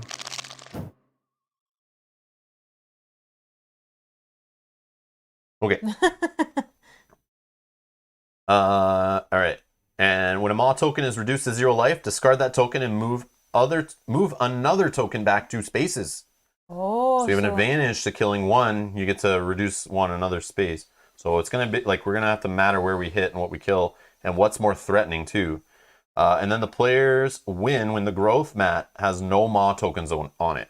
Okay. So hopefully these cards don't add Maw tokens back, and we've not looked through these to see if this Nemesis has more minions, more power cards, more, what are the other things, events or whatever come off the deck, those ones that just fire. I forget what those are called. I forget. But anyways, but attack. Yeah. I think they're just attack cards. Attack cards, yeah, attack cards, I think. But yeah, well, that's that guy. So we get to move. So we move. Sorry, one. So what ones would you move forward? Like what would you think are the ones we want to start going forward? What do we think is the least harmful? Me, if you were asking, are you asking me or the chat? You, because I would say players discarding cards from hand is the least. We don't have any clear heal. Oh yes. I mean, I haven't. We'll look at we there. haven't looked at all at these yet, but we'll go over the market in a sec. Just personally, I don't have any heal. So I mean, it's easier to draw a card next turn versus getting health back. We can't. Yeah. So that's my choice, my thought. So we would move that forward one. It was just. I think it was 2. 2 of them, 1 space forward. Okay. I mean, the other one, So maybe this one, the one that's just like it spreads the damage 2 and 2. Yeah, because it's also the lowest. And then we maybe focus on the middle. But here's the other devil's advocate. I would say move 2 forward that we plan on fighting those Maws first, because maybe we can kill them before they actually, and it gives us time to worry about the other ones later. Yeah, because it is our choice on which ones we move. So I don't know. I would move the most threatening ones up first. And then focus on them. Or maybe one of the most threatening ones. Because if things get out of control. So what's the worst one on here? The worst one is the one that's like Gravehold suffers 7 damage, I think. 4 and 7, or... Players suffer 4, any player suffers 4, any player suffers 6. I mean, both of those are terrible, because actually, this is probably worse, because Gravehold has more health than we do. Yeah, okay. So it would be the players and is the worst. We'd probably want to do the players one not up at all, but that might be the first one we're fighting. What does the chat think? I'm curious. 1 and 4 says 1. 1 and 4 we're moving up? Yeah, I could see that as if we're going with the original idea of like move up the ones we're not so scared about their abilities. But if those are the ones we're going to ignore for a long time, you don't want to give them a head start if you're going to kill the other ones first, right? Yeah, Kate's not going to say it because she played with both of these mages. So thank you, Kate. We appreciate that. Love it. Thank you, Kate. And Dragon also says if you lose them, we'll provide assistance. Okay, thank you, Dragon. We like that. Bob will go with anything that I say. Just general discussion. Yeah, the player suffer 6 is the worst, and I agree, Scott, for sure, because we don't have as much health. All right, so is that the one we're gonna fight hard though first? I think we fight hard. So players suffering. So we probably should put that one low. You think? Yeah, I don't think we. And then this one we move up 1. Yep. And number 1 maybe move up 1. Yeah. I feel like the other ones might just move up automatically. There might be we might not have a choice. Like, I'm wondering if this is specifically going to target specific rows. I don't know. We have not looked at that at all. Or if it's going to say move 1 up, but you know how it's like, oh, they can't go higher than another one. So if like 1 is sitting back, you have to move that one. You know, like it won't let you just leave 2 of them sitting here and just focus on moving the other 2. No idea. Right? I don't know. Because we don't know what it's going to do. I think we start there. Okay. So we're going to put the health on here. We just did different colored dice, so in case we bump or it's more clear on camera. I know you might not be able to see the pips that well because they're kind of small. This mat doesn't leave much space on there, but we're just going to use these little dice and use the different colors. 1 just changed to a 6 on that one. Oh, damn it. He's getting health now? Yeah. He's generating. And I know that we are going to do this on purpose, but Janet just mentioned that if you put this like this... It doesn't line up perfectly, though. It doesn't line up perfectly, but... You have to, like, overlap it. But, yeah, it's meant to be like this on the table, but... But we'll keep it to the side so we can put the Nemesis cards there, or the minions. Yeah, we like to have our Nemesis card row kind of in front of us here so we can read that. Yeah. But yes, it normally is attached if you want to put it on the table that way. All right. I don't know. So you have your starting 5 cards. They tell you what to start with in hand. They tell you what your deck order is. The other 5 cards. You start with 10. In general, as a mage, we have 10 health each. I'm player 1. You're player 2. I guess there's 2. Show the cards. Oh yeah. So, look at that. That's funny. Oh. There's 2 player 1, 2 player 2, and 2 Nemesis cards in the turn order deck. So we'll be taking our turns in however the deck tells us to take the order. And yeah. I think we just have to go over the yes. market cards. Very important. Okay. So we have 3 gems. And these are the cards that are like economy cards.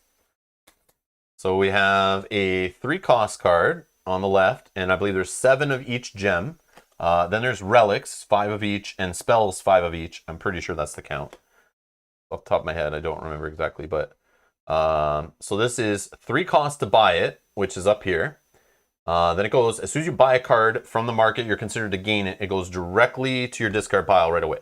Okay, so you want to buy things in a specific order to pair them with other cards in your deck because you'll draw them that way, if you remember. So Molten Peridot? I don't know. Yeah, it's August Burstone. Peridot. Okay, sure. Gain 2 ether, so that's the economy of the game. If this is the second time you've played one of these this turn, you may destroy this, which means like that's like trashing the card in a deck builder, like getting it out of your deck, out of the game. If you do, gain a card that costs 4 ether or less from any supply pile. So you can grab anything that's 4 or less, which there's only a couple things really, okay. But then we have a 4-cost gem in there. Oh, that's Petrified Phoenixium. Gain 2 ether. This one's 4. And the next time you gain a card this turn, you may cast any player's prep spell. So prep spells, they go on your breaches and we'll fire them off. It's easier to show than explain. It's a clever way to handle the game. And then we have a 6-cost gem, Duplicating Sazite. Gain 3 ether. The next time you gain a card this turn, you may discard a prep spell that costs 1 ether or more. If you do, any ally gains a card from the supply that costs less than or equal to the card you've gained. Okay. Again, these are our starting gems, and based on past games, this deck will change, and we'll get some choices, and we can take cards out, put new cards in, and that kind of thing. This is our 2 relics. Relics, I think, are like my favorite cards in the game. Does anyone else think these look like deviled eggs from far away? They do. All right. So for cost of 4, you have Destiny Forger. Any ally may destroy a card in hand. That player may gain a card that costs up to 2 ether more than the card destroyed and place it into their hand. Or you can destroy this card to gain 2 charges. And charges are needed to fire off your player ability. So down at the bottom of my card here, of my player mat, I have these charge spaces. It costs 2 ether to put a charge in. There's 5 of them. Once I have 5 in, at any point I can clear those charges and use my ability, which is cast all of your prep spells without discarding them. Any ally returns a card in their discard pile to their hand. So you can get charges sometimes off card effects. And then we have Transmuter's Lens. Destroy this. You may destroy a card in your hand or discard pile. Gain a card that costs up to 6 ether from any supply pile. That costs 5. Okay. Okay, those are our relics. And spells. Oops. So spells we can buy from. We have a 2-cost one, Fortified Frost. Cast, deal 2 damage. You may discard a card in hand. If you do, deal 1 additional damage. So lots of card discarding seems to be a theme here, which I'm always a fan of that kind of stuff, manipulating your hand and stuff. Cast, deal 3 damage. If this card's supply pile is empty, deal 1 additional damage. So we have to focus on that one if that's the strategy we're going. The problem is, in a 2-player game, I find it annoying with these cards because usually we can't clear the pile as quickly. Yeah. It's kind of like in a 3 or 4-player game you do that kind of stuff. So that one might be kind of lame in this player count. And then there's Lightning Arrow. Cast, deal 3 damage. You may discard a card in hand. If you do, Gravehold gains a life. Oh, we got a little bit of possible Gravehold heal. So these just went up in value. That 5 cost. So that might change what we fear here, but I remember Gravehold gets up for damage from Yeah, I think two of them, but yeah. But no player heal yet. No. Well, let's see what this one says. Then there is Tornado of Insight. That art looks familiar. Cast, deal 5 damage. If you have no closed breaches, gain 1 charge. Oh, so that's a better later game. Okay. So if you can get your breaches open faster, that one can fuel your ability. Okay. So those are what we're starting with. That's what we have to work with. So we have to, figure out how to make that work with what we're doing and yeah, deal with the mage and his baddies and stuff. Yeah. Or his minions.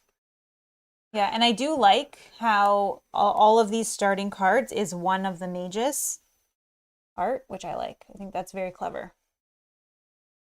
Bob, what are Scotch eggs? Scotch eggs are, aren't they boiled, like hard-boiled eggs, like breaded and then deep fried? Oh. If I'm Not just like hard liquor, No, poured on the egg. Like you they're put like- you soak them for a while, like pickle them in a bottle of Scotch. No. It's not that? Okay. No, they're like hard-boiled eggs battered and then deep fried. If I'm remembering God, correctly. what the heck? Right, just kicking cables. Yeah. I think that's what they are, if I'm remembering correctly. Oh, with sausage. Oh yeah. Oh yes. It's yeah, I do remember that. So it's like wrapped in like meat, like ground meat. I'm sold. Yeah. I'm sold. Yeah.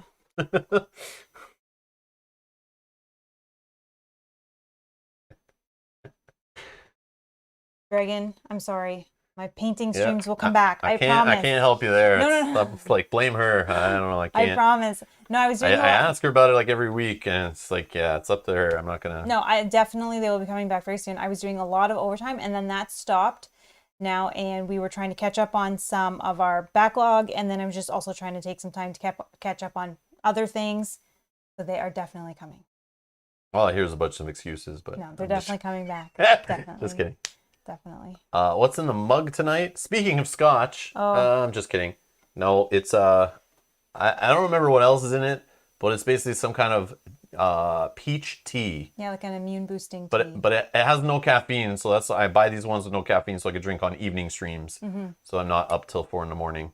But this peach, the smell of it's so good. That's not good. I just saw peach on the label. I'm in. Yeah. But yeah, it's some like this line of like immune. Like anybody that their Tetley brand, and they're like in the little tubs, and they're they have like the boost, it the just antioxidant, doesn't have caffeine in it, so that's why I'm all about it. But yeah, I think that one is the immunity one. I think. Yeah, Dragon says you can make up for all these missed streams for the last couple months of painting streams by just doing a 24-hour one all at once. Oh my god. That would even cover you for the next couple months after that, I think, too. Imagine painting for 24 hours. My eyes would be like cross-eyed. Yeah, those minis would look great. Yeah, for sure. No, I'm just kidding. For sure. But definitely they are coming. I will definitely work that out with Rob when the next one will be. But definitely sooner than later. Yes. All right. Before we start, I'm just gonna take a quick washroom break if that's You're taking a break? We haven't even started. You don't take breaks till we haven't done any work yet. You take breaks later. I won't be able to concentrate correctly if I have to use the washroom. All right, BRB.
All right. Thank we're you, back. sorry. No worries. Okay. I'll shuffle this again quickly. Well, this game also has a curse deck here, and it says to have it face up. I didn't really look through them, but I did read this one. So there's a gem. It's Curse Shard. Gain 1 ether. Place this on the top of your deck, or spend 2 ether to destroy it.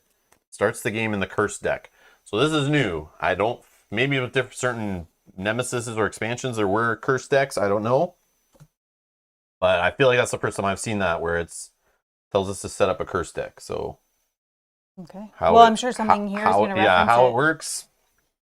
Maybe the basic Nemesis cards pulled them in. I don't know, but we'll find out. Or we'll find out. Okay. Are we ready? No, but sure. I'm first. Yay. Okay.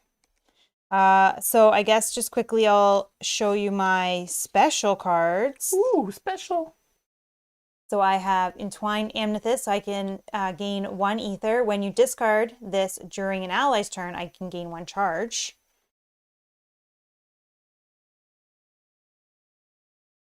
And then True Light of Energy. I don't know if that's how you say that. Sure. But that's what it looks like to me. True Light. True Light. I don't know. Gain 1 ether. Any ally may discard a card in hand. If they do, gain 1 ether that can only be used to gain a gem or a relic. Okay, and then my starting hand had 2 crystals and 1 spark. So first I will prep a spark. And I actually will just cover that. That's fine. All right. So I technically have 4. I could, if you wanted to discard a card, I could have 5, but that can only be used for a gem or a relic. But there is no 5 cost, so that seems silly for gems. Relics, I don't know. Yeah, but that's destroy this, and yeah, you may destroy this card and a card in your hand, or discard that can help you to get gain one of those right away. Or this, and then fuel buying bigger stuff. Well, yeah. What's up to you if you would even be willing to discard or want to discard anything? Yeah? Yeah, sure. Let's do it. Let's try it out early. Okay. I don't know. So let's figure out how these mechanics work together and see how it turns out. So that's 3, 4. So I discarded a spark. An ally may discard a card in hand. If they do, I gain 1 ether that can only be used for a gem or a relic. So that's 5 Unless then. that other one. Oh yeah, but then you would have 1 spare, right? No, this is better because I think this will, like you said. How much do you have total if I did that? 5? 5. Oh, okay, okay. Yeah. But if you don't do that, I have 4. And if you didn't do that, I would just buy, I think, the gem for 4. But this is like buying like a one-time use gem to get you a big card. And you could get this going early maybe. Yeah. Which you could start gaining 3, and the next time you gain a card this turn, you may discard a prepped spell that costs 1 or more. If you do, any ally gains a card from the supply that costs less than or equal to the card you gained. That's like that's a huge support card. Yeah. I like that stuff. I love when things work together in this game. Like I was ranting about that before.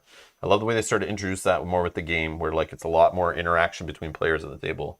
I like that stuff. Like messing with people's breaches and prep spells and discard piles. I just wonder if it's too. Yeah. Okay. What do you mean too early? I'll take this one. You don't think like getting that for like a 3 injection into No, that's great. 3. And if we can line up the spell thing discarding, that could lead to somebody getting like I don't know, just any other card. I don't know, maybe not. Maybe that's not the play. Maybe just getting this in play already. I would probably go for this right away. Yeah, that's cool too. I mean, it won't give me the we don't have the open breaches, but eventually we will. But it still just does 5 damage. But 5 straight damage is good, yeah. And like that's what we need to focus on right now based on what we know. Okay, and then I'm just going to discard in this order because I likely will get rid of a crystal to do this, I think, because I don't have many sparks. I'll discard like that.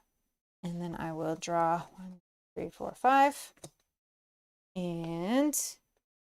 Oh, I have a card that wants me to discard? Oh, okay.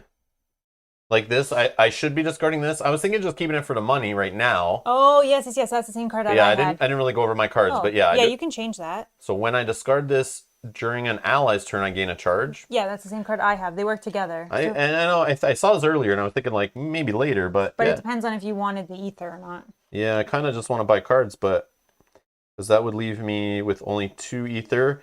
And But maybe I would discard on. Yeah, if you discard a card, then I have 3. Yeah, I would discard because I have that same card. Feels kind of bad, but instead of 4.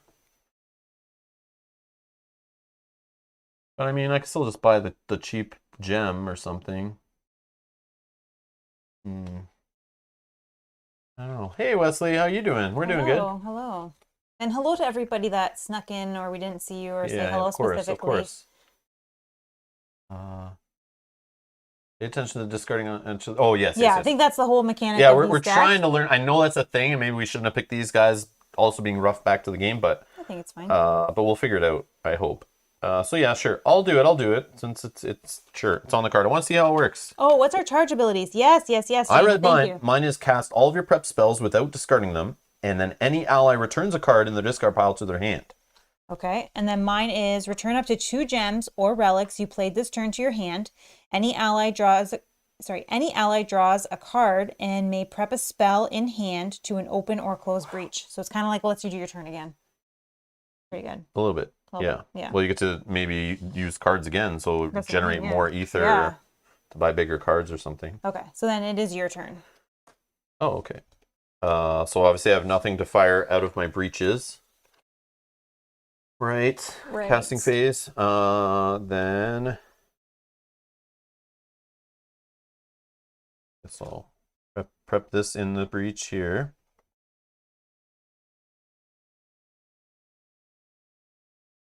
So I'll play the one of the ones that's like any ally may discard a card in hand. If they do, I gain 1 that can only be used.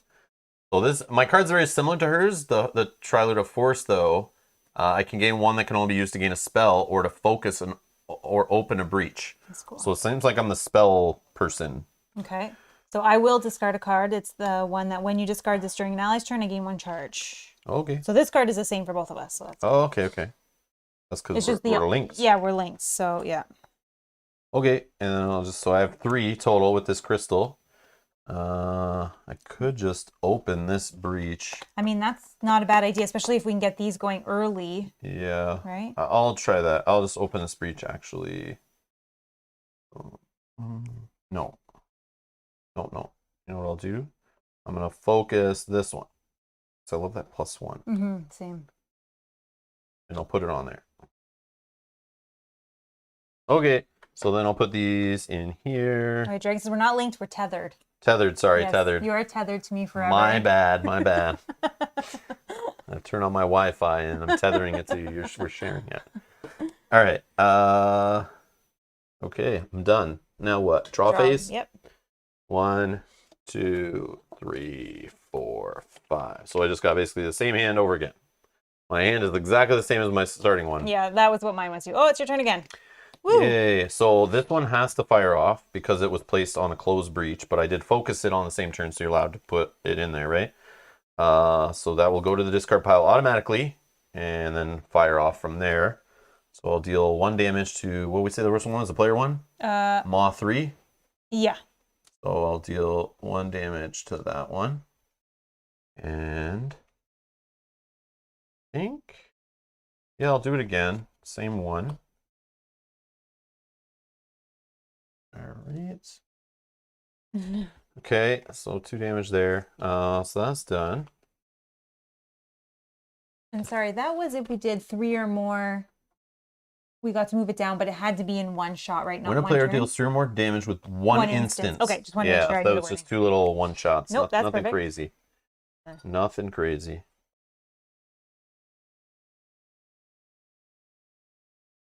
Okay, so I'll prep a spell. I have the same thing. If an ally may discard a card in hand, if you want. Either way I'm playing this, you get 1. But I'll leave that up to you. 1, 2, 3. You don't have to. What do you gain? You gain 1? I just gain 1. Same card that we've been playing. Does it let you? So I have 3, but I could have 4 if you discard. And that would let you maybe even focus that one? Yeah, or I just buy a card to start getting more money so I have more money for focusing. Or you can buy a spell, right? If you're the spell guy? Yep. Okay, I'll do that. Okay. I'll discard a card. So I have 1, 2, 3, 4. And that's up deal 3 damage. Yeah, and if this one is empty, that's also that one. I know. I'm not going to bet on that. I know. Let's just look at it for what it is. It does have the coolest art out of the whole market. We all know, right? That's the coolest art. I don't know. I think my art's pretty cool. What? Which one? Out of the whole market? Oh, I see. That's you. Oh, okay. I get it. And that's you. Oh, yeah. I don't think you put that together. No, I did not. Okay, and then that's the other guy. I mean, I knew that. That's why I'm buying this one. That's the other guy, and then that's the mom. She's like crazy. Yeah, the art's always cool in these games. Except for when it's killer bunnies. Then it's a little creepy. Okay, so that's the bunny's spent. Gross. This one I guess I have to hold because I have nowhere to put it. And then I'll throw these in here. Okay, then I have no deck to draw from, so I flip my discard pile over and draw until I have 5 in hand. So I only draw 4 because I have this one here. Mel read the backs.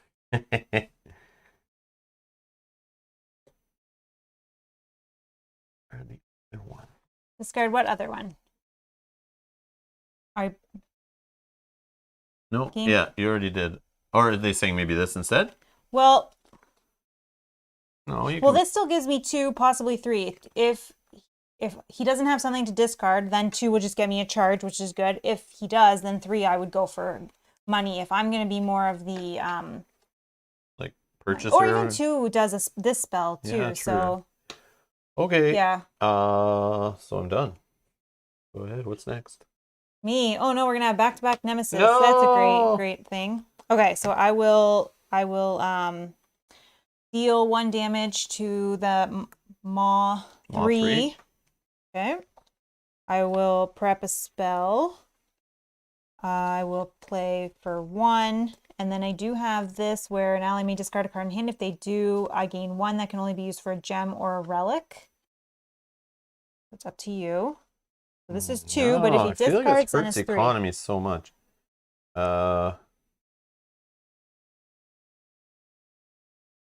Yeah, I'm just gonna discard a spark. Okay, so then that's 3 that I can use for a gem or a relic. So the only 3 costs would be this one, which lets me gain 2 gold or 2 ether if this is the second time you've played this molten spirit. Okay, so we'll put that there. We'll do that. And then I have no cards, so I'll flip this over. 1, 2, 3. Kate says, "Oh, at least double Nemesis? That's a great start." I know, right? All right. Well, I guess we're going to find out what the Nemesis does to us. It's a killer bunny! All right. So, obviously, he's got nothing to fire off in his little row. So, we go to draw a card, right? Yep. Again, stop me if I'm skipping something or doing something wrong. That looks like a Pokemon. It's Cthulhu Kitty. So it's a minion, a Wandering Lasher. 6 health. Wandering Lasher has the Wandering ability, which is a ability I saw in the rulebook, new to the game. It says on here, it shows us the rules for it. Love when games do that. Same. Show us the rules for new things right on the damn card if you have space. At least the first few times. Reduce to all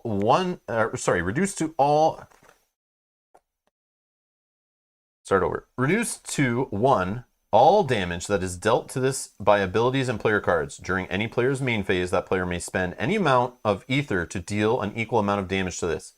So it has like a hardy ability, right? That's reducing all damage down to 1. So the most you can hit it for is 1 with your damage. But then you could spend money to damage it instead. So we can pay it off instead. And it's persistent is just to make the bad guy unleash, which we know will happen in a second, which is move any Maw token 2 spaces forward to the end of its track.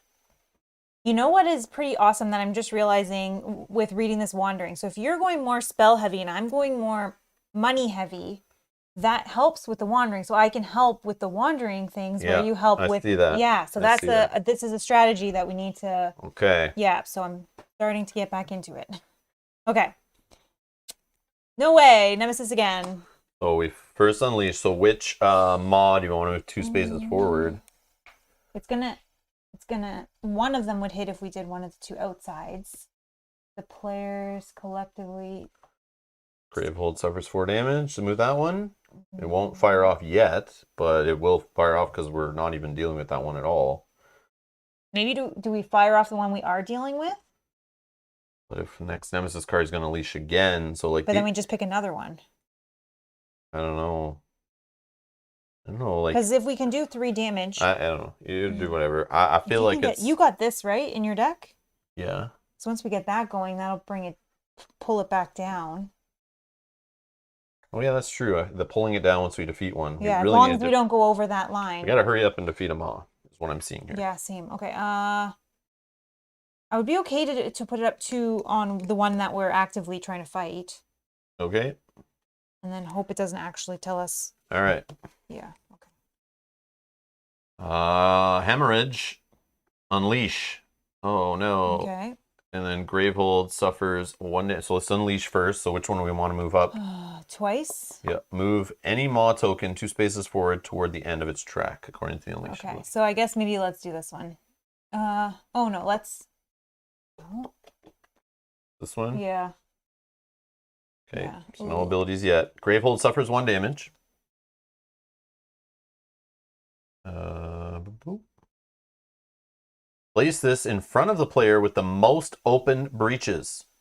We're tied, so we can choose. It says at the start of that player's turn, they suffer 1 damage. When that player gains a card that costs 5 ether or more, this card is discarded.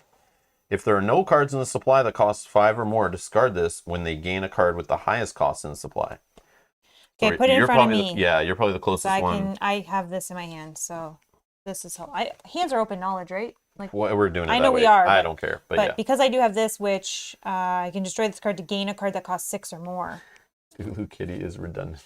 Okay. Okay. Cthulhu. It says Scott. Oh man. Because I don't watch TV anymore. I'm always watching Rob's Gaming Table and Dale the Casual Gamer. Sorry. Oh, that's awesome.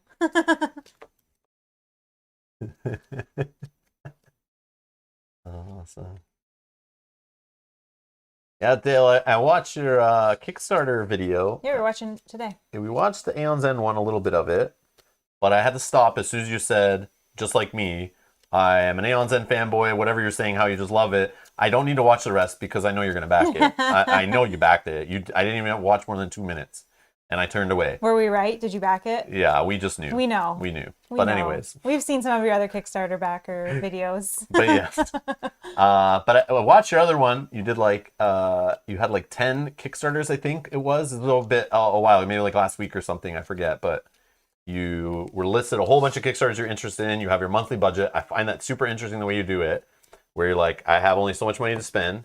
And you're similar to me. I like the way you describe how, you know, if your game group's going to like it, that'll influence it. If you're a sucker for the theme, if you've already played a game similar, you'll just back it without even reading like rule books or anything.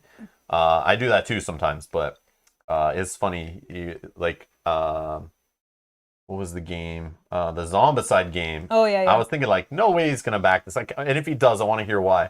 But it was funny where you're just like, yeah, I like the theme in Shadows of Brimstone. So I'm buying a Zombicide Western theme. Which is totally that fair. I find like, I was like, okay, Dale, you're crazy, but it's to each their own. But yeah, I know what you mean by the theme. I get suckered in by a fantasy theme on anything, so I'm always looking.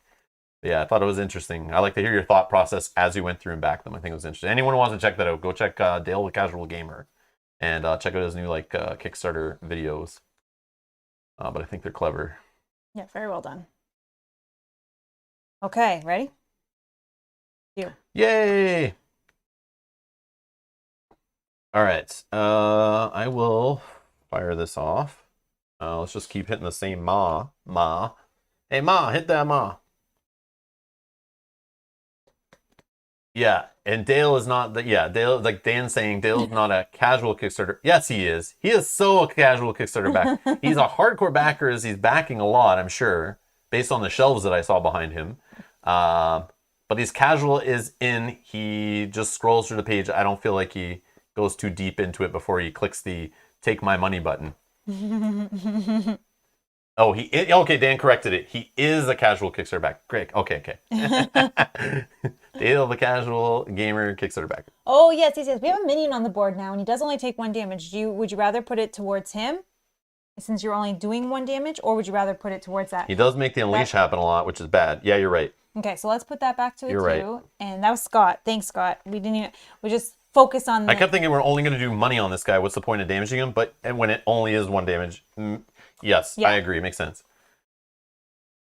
Dale says, "Hello, yes," and I tried not to do it. I have no control. Yes, that's exactly the best way to say it. I was just like, Dale, come on. I was like, if you're doing it live, I would have been in your chat going, no, don't think about what you're doing.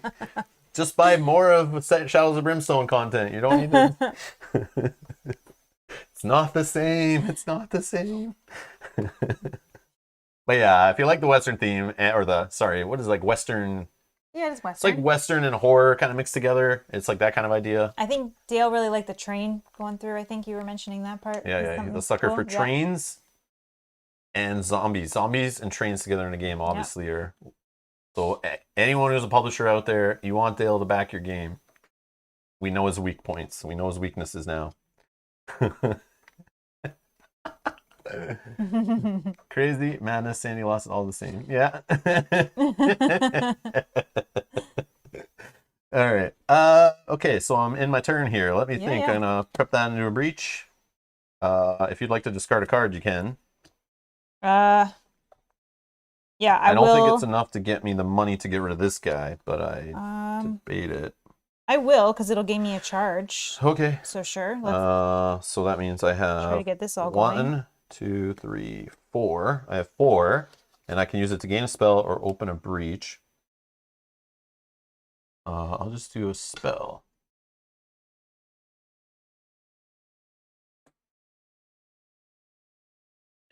That is that. Okay. To you again. Whoa. Okay. I'll hit this guy, I guess.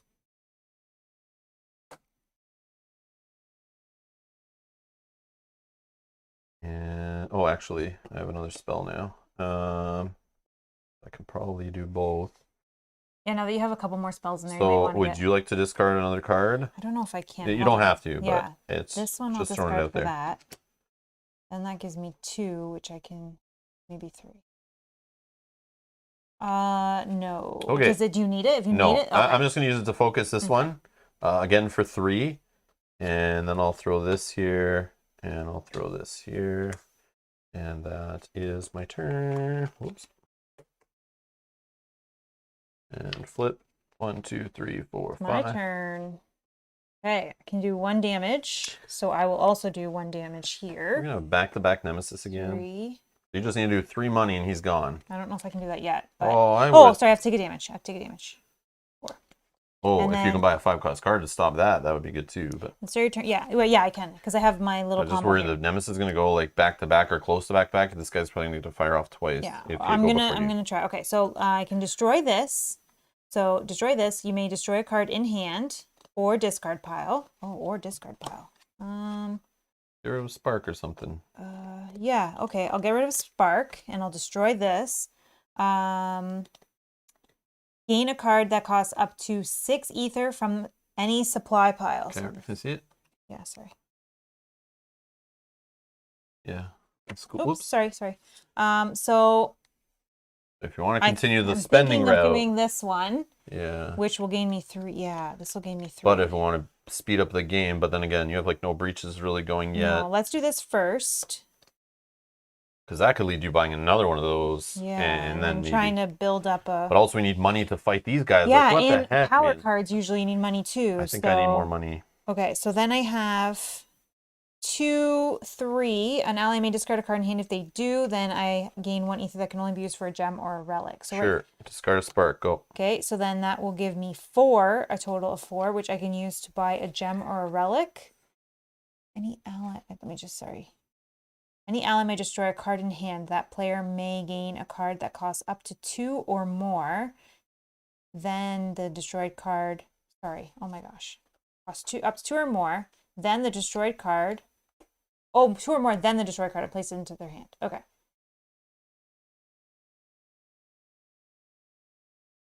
I could actually Well, to do this, oh, I only need 3. So actually, if you didn't want to Are discard you that, able to spend 5 to get rid of that yet? oh, I did. Sorry. Oh, No, you gotta I buy a gotta card, spend right? the 5. You No, it gotta just says gain a card that costs 5 or I more. did. Sorry, Oh, okay. I did. So it's Sorry, gone. yeah. Yeah. That's gone. Yeah, when that player gains a card that costs 5 or more ether, this card is discarded. Okay, So, sorry. boom, it's in his discard pile. So I don't actually need you to discard that card. I could just use the 3 and then just take him out for the 3 if that's better. Yeah, let's do that. I may not be able to play that, but that's sure. So let's just spend 3 and take him out for 3. Okay. Sorry. Okay. And then 1, 2, 3, 4. Nemesis. All right. We've got no card in play. He now has a minion, Moonstruck Hound, 5. Reduce to 1 all damage dealt to this minion by spells that cost 5 or more. So I only have a 4-cost spell, so that's good. Yeah. Persistent, Gravehold suffers 2 damage. Okay. Okay. Interesting. So that's that. Me. Okay, I have no breaches or no spells to fire. All right. So we got some money happening here. Let's prep that one. Let's see what we have here. So this gives me 2. If this is the second time you've played this, it's not. So that's only 2. 3, 4, and 5. 5. 1 shy of that other one. So maybe I just spend the 4. You can go for this to get some Gravehold healing and damage going, or just do another one of these to get a big card again. That was huge. Do it while your deck's small. If you're going to buy these later game, they're kind of not as 2, good. 3, 4, 5. Okay, yeah, let's do that. And then let's discard them like so. Okay. 1, 2. Okay, and Nemesis. Oh yeah, I could have just discarded this just to get it out of there. Yeah, you're right. Even just to make you have the money anyway. Yeah, but it would have been the 1. I wouldn't have done anything with the 1 because I needed the 3 there, so I would have 1 left over. Yeah, but I'm going to be stuck with it in hand. That would have been right. But are you focusing something potentially? Yeah, but I still don't have open. How many spells do you have? 3 in hand. Oh, 3 That's in the hand. problem. I see. So I'm going to be stuck. I see. So I could have said I did it, but I don't know if that was before I flipped already. No, because I went 2 times. Yeah. Okay, so it'll be there. Okay. Cool. Good call, Scott. Yeah. Yeah, I still have the option to do it, right? Yeah. Okay, so then the persistence is going to happen. So Gravehold is going to suffer 2 damage. 2. Oh, Cascading Casualties. To discard, you have to spend 5 ether. It's got power 2, so it'll fire off in like 2 turns. Move the Maw token furthest from the start 2 spaces forward, like you said. Yeah, if this causes an effect to resolve on the track, resolve that effect 1 additional time. I knew that was going to happen. This needs to go. Okay, I can take care of that. 5. I gotta shuffle these. I just could see that happening because they're not gonna just let us. Yeah. Keep like ones leave on one. the bottom. Yeah, leave one all the way at the Knew bottom. it, yeah. Yeah, that makes sense. Yeah.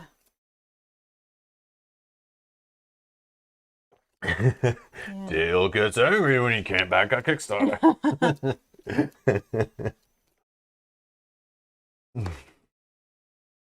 That's awesome. Do you want to cut that and then we'll. Okay. Nemesis. Okay, so Gravehold is going to suffer 2. 1, 2. I discard one of these. Scott, I think like Scott's saying, it took my group an embarrassing long time to understand how these 2 mages work together. That's why I was saying at the beginning, we're going to take some time to figure out how they work. So bear with us. Yeah. I feel like the same is going to happen here, but I think we're starting to get it. I don't know. I keep choosing to discard different cards, but I'm trying to like get things focused, but later it makes sense. All right. And then we just need a minion card. I already did these 2. Oh, okay. Bound. Any player gains 2 cursed shards from the cursed deck and places them on top of their deck. Or move the Maw token 3 spaces forward. So these, they're the same. Okay. So you let's just do gain it. 2 of these to put on top of your deck, which is 2 money, but then they go back on top of your deck. No, I'll take one. Has it 1 or 2? Because I have that card. Any player gains 2 curse cards. Because I have the card that lets me destroy cards. Oh, okay. And it goes on Top of your my deck. Yeah, so you'll see them like right now. Okay. So it does slow you down a bit, but it also gives you money. But maybe I can line them up with this card. Okay. I don't know. Yeah. But I don't want to move that. Anytime I don't have to move that up, I'm going to say that I'll try. Oh, that's that. Me. Okay, 1. You're doing here how much? 4? Yes. Okay, so then I'll do 1 here. Let's get rid of this. This is a Suffering Gravehold. Okay. Okay. I mean, you don't have to choose that, but this is making Gravehold suffer 2 every time it goes. So this could be making us suffer 4 really quick. Yeah. Who knows? Okay. All right. So let me just count out how much I have without you discarding cards. I have 3, 4, 5, 6, 7 without you discarding cards. How many could I discard? But I need to spend 5 here. So so you could have 8 if I pitch a card? Okay, actually, let me put those down there for a second. Let me look at this. I could actually spend 5. I could do 3, 4, 5. Yeah, so let's do that. I'll get rid of those with these ones. Then I have 2 of these, which... What else does this do, though? Next time you gain a card this turn, you may discard a prep spell. Oh. You don't have a prep spell, though. Yeah. Okay. As I say, I didn't think it did anything for me right at this moment, but... Okay, so these let me gain 1 each, and an ally may discard a card in hand. If they do, I gain 1 ether that can only be used for a gem or a relic. So I have 2, 3, or 4, depending on how many, but I don't need. I could just go for a 3. If you don't want to discard anything, I'll have a 2 that maybe I'll just take one of these spells just to have another spell. You could empty this if I could do that as well. Yeah. Yeah, let's get that empty, I think. Okay, so you'll discard 2, which this will give me then 4. You don't have to. Yeah. Mm-hmm. Oh, I can't buy a spell. I can only buy a gem or a relic. Sorry, if that makes any difference, then don't worry. Gem is a gain 2 next time you... No, I'd rather than maybe just... Yeah, so then I'll just spend my own 2 on this one. Yeah, okay. Okay, and then I just want to see how I want to discard these, because I want this one. And like this. Okay. Now let's managing the money and destroying the money. What are you doing? 1, 2, 3, 4, 5. Okay. Okay, so I did get that with one of these, which is going to be a good combo. I don't have to discard one of my own cards. So that did work. Now, can you put the ether on the minion? Not on this one, because it doesn't have that wandering. This one doesn't have wandering. This one just reduce to 1 all damage dealt this minion by spells that cost 5 or more. Yeah. But that doesn't apply to any of us right now. No, but I would have had I been able to, because that's a good... All right, who's going in? Oh yeah, I don't know. Me again. All right, no. great. Oh yeah, you haven't gone yet. Okay. All right. So let's do this fun combo. So I'm going to destroy this, and I may destroy a card in my hand. I'll destroy that. So I guess destroy is gone. Just put them all in like a 1 destroy pile or something, so we have. Yeah. Okay. And I may gain a card that costs 5 or up to 6. Up to 6 from the supply pile. So do I put? Oh, I should have put that on top. That was silly of me. Should I go for this or should I go for one of these? I probably should go for this one and try to get them together, and then maybe I don't need to keep buying any more money. Yeah, then you can switch. Yeah, then I can switch. Okay, so then I can start focusing. Plow out the spells okay, and so breaches let's purchase this one. And I'll try to get those 2 together, by the way I discard. Gain 1, place this on top of your deck, or spend 2 ether to destroy this. Oh, I mean... Right, or this would give me 3. It slows you down, but... But no, I don't want to have it in my deck, so... or I just spend...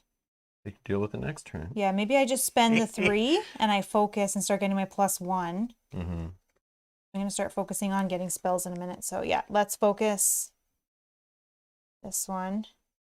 This goes back on the top, and this goes... That's all I had. Okay. 1, 2, 3, 4. Nemesis. So Gravehold suffers 2 damage, down to 23. Ooh. Oh man, it's a corrupting chitterer. 6 health, persistent. Move Maw tokens on 2 different tracks, 1 space forward. This one's got I to feel go. a theme here. This one has to go. More important? I think so. Okay. You. All right. I mean, I don't know. You tell me, but they're all pretty terrible, actually. Okay, so let's just do 4 damage to this guy. Actually, you're going to go next. What do you have in your hand? Oh, am I for sure going next? Yeah, 100%. I have more of the same damage, basically, but only if you discard a card, I could do more, but... Yeah, I can discard a card. Well, let me think. I could do 4, 5 damage next turn, maybe? So we can't take both of them out then, but... I could if I put a spark on the +1. That could kill this, and then 3 to this, but it still doesn't So, sorry, kill. hold on. You had put this one, he's back at 6. So this is here. So you could do 3. However you want it. 3. And then this one does 1. Either way, I can't get both of them. And then I have the same, 3 and 1, but this should be open, so I'll get a +1 on one of them, so I could do a 2 or a 4. Okay, so like if we did, yeah, you're right. So if we did 2, then that would do a 2, and then that one would do only a 3. But I think, Yeah, I'll just do it like that. Yeah, just do it like that. Oh, but this one reduces all damage, by 5 or more. Yeah, we're not worried. Yeah, Okay. I think that's fine. So what am I doing? 4 to this guy? Boom, done. Oh, curse deck go back in, sorry, curse cards go back in the curse deck. Oh, it says okay. that. Just says starts the game in the curse deck. Well, maybe it says it in one of these. I didn't even There is a little spot on curse card. Oh, right here. Curse deck. Outcasts introduces the curse deck. This is a deck of cards that is placed face up near the Nemesis deck. Cards in the Nemesis deck may refer to cards in the curse deck. When a player is told to gain a card from the curse deck, they search for that specific card and they gain it. But it doesn't say anything about going back. I don't believe it. I'm getting out of the game. Maybe later it does. It explains that, but I didn't see that in the rule book that I know of. But feel free, if it's in there, let us know. But literally on the front, it just says curse decks mentioned on like page 10. So like, I don't know, and that was page 10. And that's all we get is this. So, but yeah. And also you can destroy it. It says right on it, destroy it. And it just says starts the game in the curse deck. I don't know. I feel like they don't go back. But yeah, I could be wrong. Maybe there's like FAQ or something too, or something new in the game that tells us to do it. Okay, we can kill them both if we deal 1 to the chitterer and 3 to the hound, right? Okay. So this guy takes 5, you're saying. And then this one goes to 3. No. Oh, and then 3 to this guy. So he was at 4. He goes to 1. That's next turn. No, you just dealt. Oh, you dealt. I rewound it. So this was at 6. And he's at 4. So that's 10 damage. I just did. I had only 1 and 3. He's saying deal so 4. 3 to the hound or to this one. But then next turn, the most I have is only 5.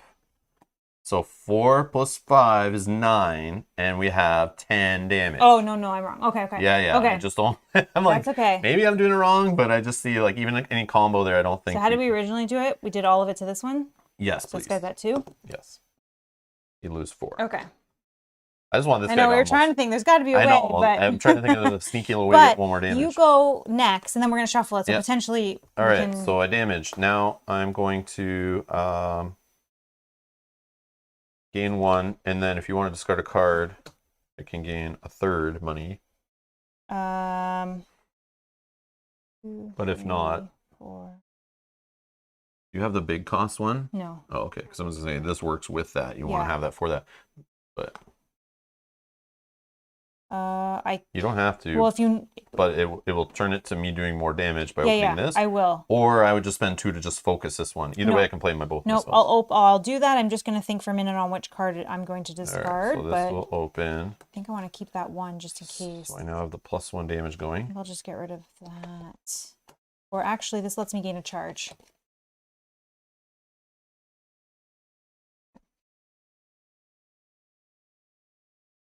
All right, good. Go ahead. Whoa, it's me. So let's do 2 damage, spark +1. Oh, actually, I'll do it in the other order. Yep. So, and then 3. This guy's at 1. Yeah, sure. That's fine. And then Okay. hopefully we get to go, because both of us have at least a spark. Well, we have a spark already. We're tethered together. You think it may be gone, but because we've been married for so long. No, just kidding. All right. Okay. I think I have 4 total, but if you want to discard, which you don't have to, I would have 5. Okay. So with that 4, I would just buy another one of these. So who cares? Okay. So we only have 2 more there, and potentially I can even get 1 too. So that's good. Okay. Shuffling this. 1, 2, 3, 4, 5. Yeah, and Michael says curse cards are removed from the game like other cards. It's not the same as corruption cards. Okay. Thank you. Oh, with the crooked mask? Yeah, some of the other Nemesis, yeah, they'll tell you right away if it goes back. But this is like from the game, not from the specific Nemesis, right? So that's why I think it's treated different.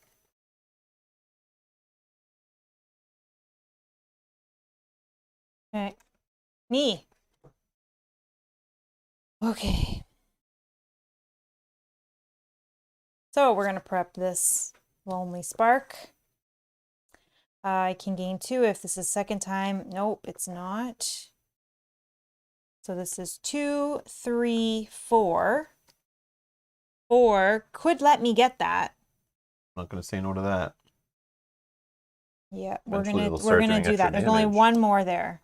Okay, and then Sweet. I want to put this one with the money that I'm hoping is coming in my next draw hand. So, oh, this one has to go on top of my deck. Let's discard them like this.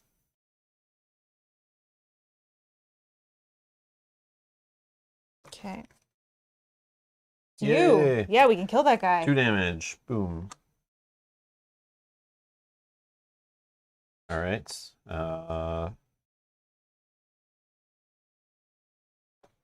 Feel like a 3 goes here.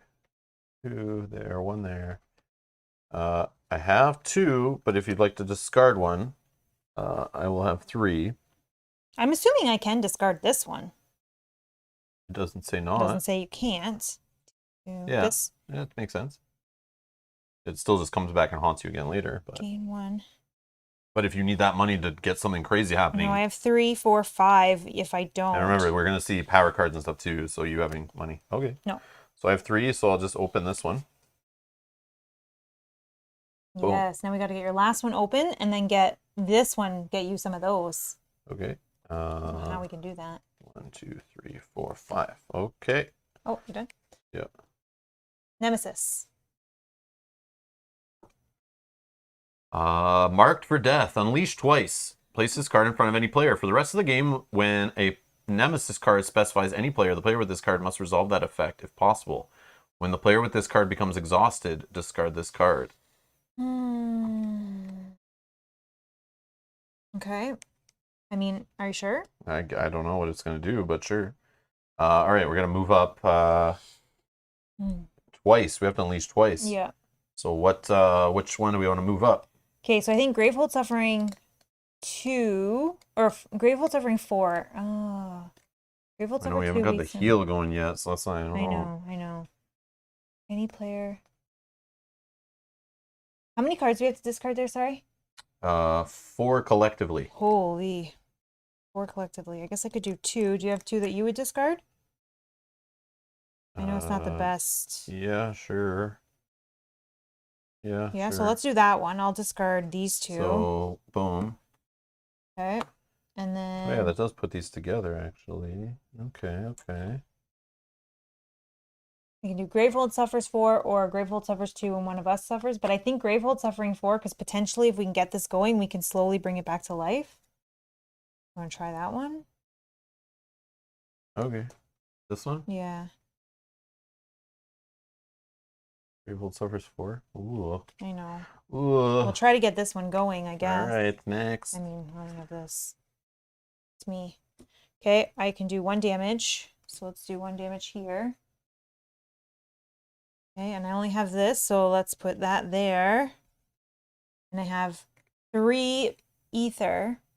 But it says if you... Oh, yeah. Next time you gain a card this turn, you may discard a prep spell that costs 1 or more. If you do, any ally gains a card from the supply that costs less than or equal to the card you gained. So it would only be a 2, so you could just... gained. The card you gained that fires this up. Oh, yeah. So I could do 3. That's it, yeah. Which is not the best case scenario, but is there something for 3 that you would want to gain? If not, I also just keep this. Deal 2 damage. You may discard a card in hand if you do deal just grab additional. like one of those. Is it worth even just discarding this 2 damage for that? Or you get a free card? No, you don't need to. I'm just saying it's an option you have. Yeah. Okay. Or maybe I'm just actually gonna.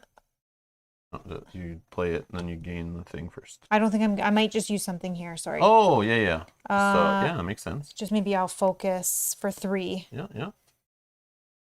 For 5. That makes sense. Yeah, and get the plus going if or I buy can. charges if you want. Yeah, maybe. 1, 2, 3, 4, 5. Nemesis. Conjured Grapple. Unleash twice. Any player suffers 2 damage and discards 2 cards in hand. That player gains a Cursed Manacles from the Curse deck and places it into their hand. Wow, this is pretty harsh. Yeah, this is harsh. So unleashing twice. We can unleash that one. It won't do anything. The Gravehold suffering 7 damage one? Yeah. And this one that doesn't do anything? Oh my god. Yep. And then any player suffers 2 damage. You have to take it because you're the any player. Oh yeah, that's awesome. And they come back to back like that and too. discard 2 cards in hand. Oh wow, that hurts. Sorry. Yeah, I'm losing spells. I can't even help you. I probably should have taken that any player card. Well, now we know. Yeah. We'll do that on the next time we have to replay it on Thursday. All right. Cursed Manacles. Yeah, let's see what it is before. Oh gosh. Well, that doesn't look good. Does not look good at all.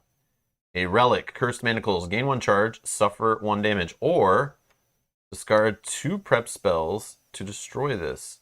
That's a harsh one. That's a harsh one, but I don't know that I'm gonna have the spells to do it. All right, so I gain that in hand. Oh, you have to do that. You have to do all that. I'm so sorry. I don't have to play it, but I could just discard these 2. But man, I know. not only did I just lose so much damage from my hand that I could have played, I'm gonna lose damage that's in play. I know. Wow. And I think you're next as well. That's him, right? Okay, yeah. Oops, yep. Oops, flipping cards. All right. I mean, you could just get rid of it right away. I'm gonna do 3 damage to this maw 1, here. 2, And its 3. supply is still not empty, so that won't do any extra. Oh, you did 3 damage. We can move something down. Oh yeah, that's right. You want to just do one of these so that if it's back 1 space. Oh, 1 space. Or we start maybe moving this one that's going to suffer a Gravehold in case it tells us. Yeah, sure. Yeah. Oh, yeah. So we need to get... Sure.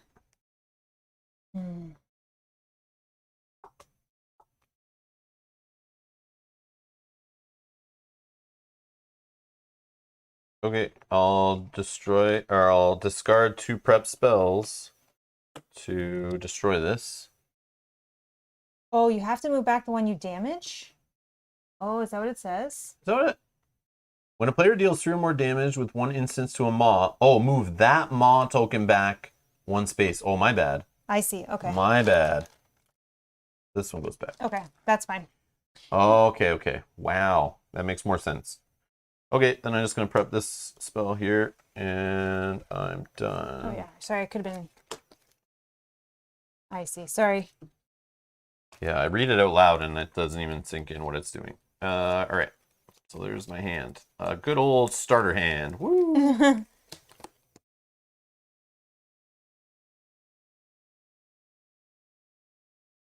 we're going to cut that. Me.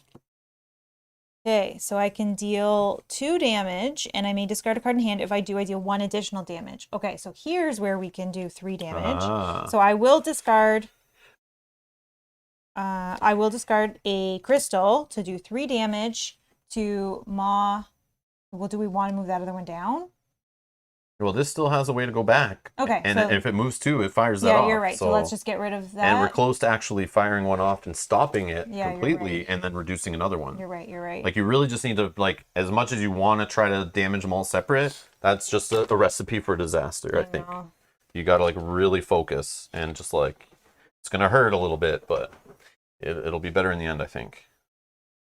I could be completely wrong, though. No. Again, a lot of unknown in this deck. Rob, you didn't do the manacles. Why not? Yeah, you did. Yeah. I did the ore. I said ore, discard 2 prep spells to destroy this. Yeah.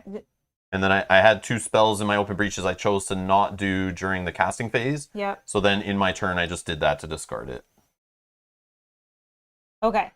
So Pretty sure that's how it think works. I think you're good. I'm pretty sure. But yeah, let me know if I'm completely wrong on that, Dragon. But yeah, I didn't like put it down and play the card. I just said it out loud that I was doing that one. Okay. I have 3, 4, 5, 6. So I could go for the 6-cost spell, which is not a bad idea. I don't have the additional things open, but I only have That's fine. I only have 3 spells in my whole entire deck. You have money, so like almost every turn you can like open one to play it down. Yeah, that's what I'm thinking. Because like, I don't want to focus, keep focus. buying cards. I just want to get a couple big spells and then then stop. So let's spend all 6, buy that big spell. And I want to get this one. Actually, I can look quickly because it's open information. I want to get the ones that give Actually, me maybe you want to get that one instead. Sure. Let me see. How much is that? 3 damage? You may discard a card in hand if you if do. we're worried about the yeah, the heal. heal. Yes, the heal. Yeah, no, I can do that. And the discards help get rid of these things if we get them too, right? Yeah, no, I'll take that one. I have 1 additional, but I mean, I could hold that actually. See, then I would draw 1, 2, 3, 4, 5. That would give me 2, 3, 4, 5 more. Yeah, let's hold. So I'll only spend the 5. I'll hold 1 because that'll give me another 5. Just a thought. I mean, you And can I'll go for the big discard 5 it. damage one, but you're not getting the benefit out of the charges from the no close breaches for a long time, right? Because you're still so far. Yeah. But then this one, maybe if I picture these will come, you might want to have a bit ability to discard cards. Yeah. Okay, so I'm holding 1, 2, 3, 4. And also, 5. you like what always happens is I find we have a problem with we wait till Gravehold's like on his last legs and we're like, now let's buy the cards that heal it. Oh wait, they're in our discard pile. They're going to take forever to come back around. Yeah, that is very true. You need to think about them like far in advance to get the benefit out of them. I don't want to have too many more cards in my deck, so I think Nemesis. All right, Nemesis. Seeking destruction immediately. Place the player number token of the player with the most open breaches on this. Oh, we need to. Do we have? Oh. To discard, spend 7 ether. Power 3. Okay, I'll build for that. If the player whose token on this has the most open breaches, that player suffers 5 damage, otherwise unleashed twice. Okay, I'm gonna 7 help you. money, we gotta get rid of that thing. And 3, it'll fire off in like 3 more Nemesis 1, turns. 2, 3, 4, 5. That I have is 5 in gross. my hand. So All right, next. you. 7. Wow. It's okay. I'll try to get that. You gotta like hold probably. I will. Yeah, I will. And I'll discard cards to help you if I need it. Okay. Okay. So it's still there. I don't have to buy it actually. Yeah, I do. Okay. So this will deal 4 damage to Moth. Do you want to do it to one that we can move down? Okay, yeah. Well, whatever the second one that we want to work on, I think. So we want to probably stop Gravehold from getting destroyed. So let's do Maw 2 for 4, please. And then I'll move that one back 1. So anyone who has Maw 2 on their bingo card for 4. Maw 2! Bingo Maw 2! All right. So let's place this in. So I have 1, 2, 3, 4. And if you'd like to discard, I have 5. But you do not need to. But I think if I didn't, you could... I'm still buying that one anyway. Yeah, so then I'm just I throwing won't. it out there. But you can discard if you want to like cycle through to get certain things together in your hand and whatever. I could discard 1 crystal and try to get the bigger ones. Yeah, maybe I will. But you're not going to draw before your turn, so that's like you throwing away money. But don't worry about it. I'm just saying. Yeah, you're right. You're right. But I was holding like a spark in hand that I couldn't even play that turn, so it just kind of so I didn't have to hold it. It made sense. You're right. I just need to get a couple of those. So I'll buy that last Twisted Fang. Boom, done. So now those are all +1s. Awesome. Those spells give you +1. Yep. And you have 1 too, I think, don't you? I think so. Yep. Okay. You again. All right. So for 2 damage, No. Let's just keep fighting the same Maw 3. And let's put a +1 spark here. It's 8.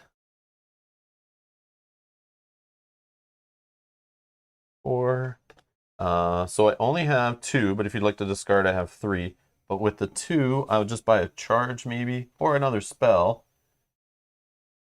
Because I could discard a card in hand to deal more damage. Oh yeah, and that'll do 3, which is enough. Yeah, let's do that. I'll speed up my deck. Don't worry about discarding cards if you don't want. So this will go on my deck. And boom, boom. Draw 2, flip over. Nemesis. So we're going to remove one of these. Okay. Chitin Crawler. Reduce to 1 all damage dealt to this minion by spells that cost 3 or less. It's the opposite way. You gotta use expensive spells. But it seems like 4 costs is a sweet spot. Persistent. Any player suffers 3 damage or unleash. Okay. We need to get rid of that guy ASAP. Yeah, I guess. Me. Okay, so I am going to prep a spell. And then I am going to hold this one, which will give me 2. 2, 3, 4, 5. I have 5 of the 7. I kind of just want to spend these 2. Yeah, just spend some low because ones. I have the 3 costs, and I know I don't have many spells in my deck. I think I have maybe 3 or 4 in this whole deck. If you get charges going, you have a way of returning gems you played back to hand to generate more ether, if that's something you can possibly get happening. I can if I discard this for you, and that would give me a charge. Yeah, so I could spend 2 to gain a charge. But get it even on the next turn, you could play like your big ones that you're hoping to draw into. And then. Oh no, but then you would spend 4 of it to do it. I don't know. Well, we'll see, because I can get a free one with that, and I think I'm going to hold these 2. Might not be the play. I don't know. But we'll see. We'll see. So that is 2, 3, 4.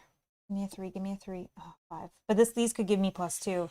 2, 3, 4, 5, 6. If you discard 1 card. Okay. Oh, these can only be for a gem or relic. Oh, sneaky sneakies. Okay, we'll see if I can do it. Let me see. Yeah. Okay. Damn. Yeah, but I could use the. Yeah, we'll see if we can. Man. I think you'll need to use this ability to do it, no matter what. Hopefully, you get that many turns and stuff. But probably not. Well, you break that up a little bit too and see. You. Beautiful. All right. Okay. I can't definitely get 7. So I am going to. This guy is 9. This is 4, 8. I would just. Yeah, sure. So boom, 4 damage, and 2 more damage is 1 overkill, but that's fine. Okay. Dead. Hey, buddy. Okay. Now let's go. Whoops. 1 damage. Okay. I have 1 money. If you hold it, I mean, if you hold it, I do have these. But I also have to hold this. Well, I have 2 of them. So. Okay, holding cards. Sure, That's whatever. You. I mean, I can't really put this down at all. I don't have enough money to afford it, so I could just play this to gain 1 ether and get rid of it. I probably should do that because I want to see my other spells. Yeah. So I'll find something that I'll be able to draw. Well, I don't even have to use these because I'm trying to save up for that. I just need to draw into that 3. 1, 2, 3. Yeah, whatever. Okay. You again. Wow. Okay. So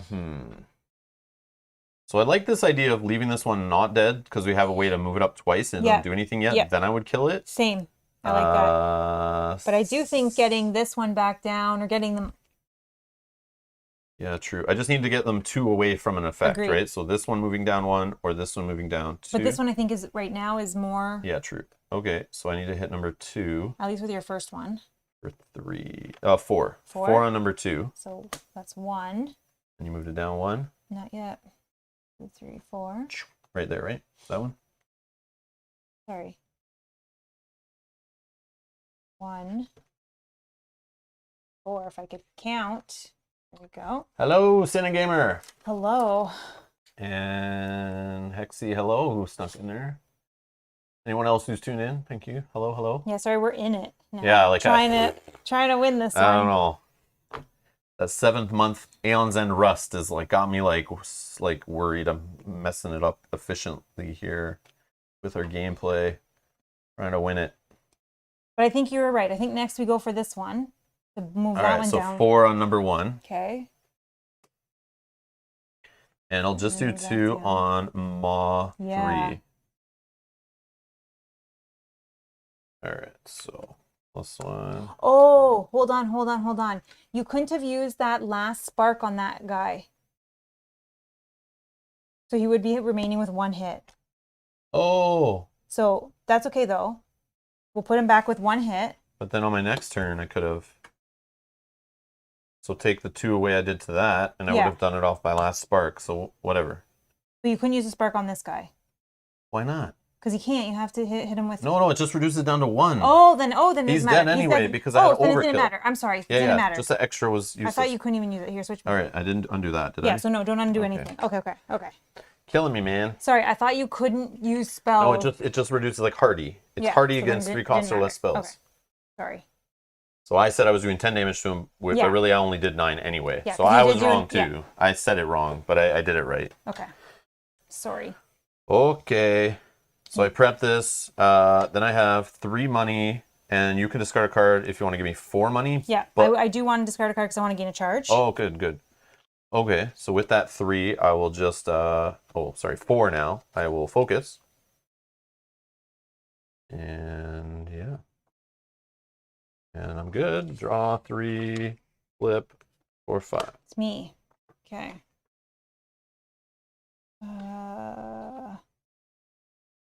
So this does 4 damage. Yes. So let's do 4 damage to Maw. This one I would because it'll put a good buffer. So 4 damage there. Yep. Sorry. Okay. Now I don't have the 7 yet. So right now I have 2, 3, 4, 5. I don't know if you want to discard things. I could just spend this 4 or these 2 on a charge. Oh, hold on. And then you would get back. No, you need to do something else trickier. Return up to 2 gems or relics you played this turn to your hand. Any ally draws a card. Watch this. Yeah. Let me see. This one? I think this one, if I'm thinking about the right one. If this is the second time you played it, so your ability works amazing with this, you may destroy this card. If you do, gain a card that costs 4 or less from every supply pile. It doesn't get you more money. I don't want to do that right now with that, though. 4 or less from any supply pile. I don't know. But that's a good, tricky way to do it. But I don't know if you have another... How many... what's happened here? Just me, and you? Yeah, so it's But if 2 he goes of them. twice, we're done. Yeah, so but I have to hope that I go between him. There's no way you can do it right now? No, I don't think so. Because this is 2, 3, 4, 5. And if you discard, it only lets me do gems or relics. So let's see. 2, 3... And that goes right to the top of your deck. Yeah. 4, 5. But if I spend 2 of them on the thing, that I don't have to fire this. Listen, that puts you down to 3.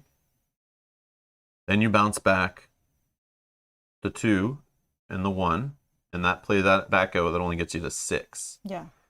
Damn. That's okay. One short. But that's okay. We're gonna bank on that. I'm gonna go either next or in between. Yeah, I guess. Just 2 back-to-backs. So yeah. Yeah, but I could spend these 2 just on get charges the charge, and just hold it. Okay. Because I could spend to do this, what does this then do again? fire off. Oh, 5 damage. Yeah. Wow. No. But listen, I'm gonna do this. I'm gonna spend 2 for a charge. I'm gonna hold the rest. I'm just gonna discard them. But then I'm gonna hold it. Yep. Of course. When I spend the 7, I'm then gonna fire and get all my things back. That then I can do something else. So it's not an inefficient turn. Yeah. Okay. Okay. So then I'll hold these 2, and I'm praying for the 3. Okay, there's the 3. So 3, 4, 5, 6, 7. I have it. Okay. All right. So now it's all the heart of the cards. Nemesis. So one of these goes away. Okay. Oh man. Reduce by 1 all damage dealt to minions from the Nemesis deck to a minimum of 1. Power 3. Unleash twice. Gravehold suffers 2 damage. So this sticks around. We have no way of getting rid of this. Okay. It's just going to stay there and be annoying. But there's no minions there now. So luckily we've been dealing with the minions, or else this will slow it down for a bit. That sucks. No. Yeah, that sucks. So all that was for pointless. But now hopefully we can buy some bigger spells and we can race now or something. No. So the player whose token this is on, if they have the most open breaches, I suffer 5 damage. Oh my god. So I'm down to 3 left.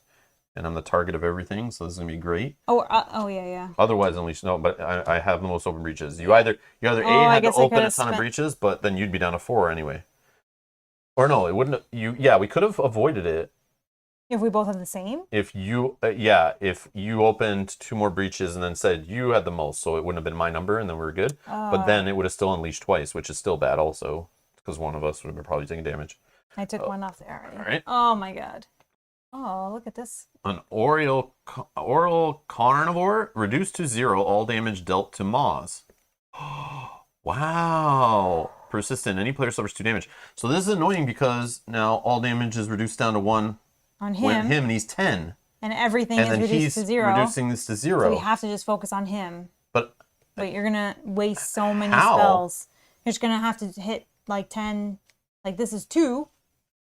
What the heck? I don't. Or Wait, this has this out. gotta go. Yeah. Well, That's a bunch of junk. then it's me. Well, hopefully I don't go for a bit or something. Oh my god. Okay. Well, if Wow. I'll prep a 0 spark because that's gonna be useful, I guess. Okay. So now that I don't even need to spend all this money, I have 3, 4, 5, 6, 7. Okay. I think I'm going for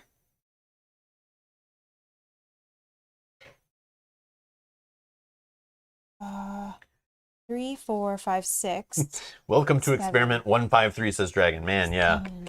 Woo! That was interesting. Okay. Turn up to 2 gems. Okay, so I'm going to spend 3, 4, 5 to purchase. Well, no, you can just generate literally a whole bunch of money. I know, but I only want to do 5 to start. But you understand, you can put a whole bunch of money in a bank, do effects, play those back out, generate. You can have like 15 money or whatever, and then spend it however you want in whatever order. Yeah, You're not forced to buy this right now. I know, but I might destroy this. I know. Oh, okay. So I'm not sure if I want to count it You yet. go ahead. Yep. So I'm going to buy that one. That will hopefully let us heal Gravehold. Then I'm going to fire off my spell or my charges. Yep. So return up to 2 gems or relics you played this turn to your hand. We'll put those back in my hand. Any ally draws a card and may prep a spell in hand to an open or closed breach. Why don't you just do this? Oh, yeah. Because we can only hit for 1 anyways. Yeah, Yeah, but maybe true. Okay. Then I will spend. What if he goes twice before I get to go? Oh, that's sad. I don't know. Yeah, you're right. Then do what you want. Sorry, No, I'm it's so fine. sorry. Whatever. Then I will spend 5. And I will fully open. Yeah, fully open for 5. That one. And then this actually I'll spend the 2 for a charge because maybe we'll try to get that going again. Maybe get And then another this spell? goes back on my top of my deck. I want to try to shrink my deck a little bit first. Oops. Oh. And then I want to keep those together. Yeah. 1, 2, 3, 4, 5. Okay. Oh man.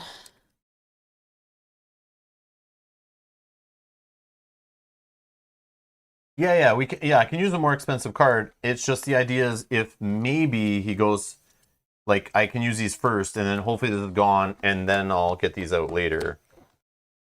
Yeah, I just don't want to put this card in. And I would just hate for you to put it in and it gets wasted when you could just. Yeah, like if I go next, that sucks. That's in play already. But hopefully this all goes away and starts. So or you. That's fine. Just go. I know.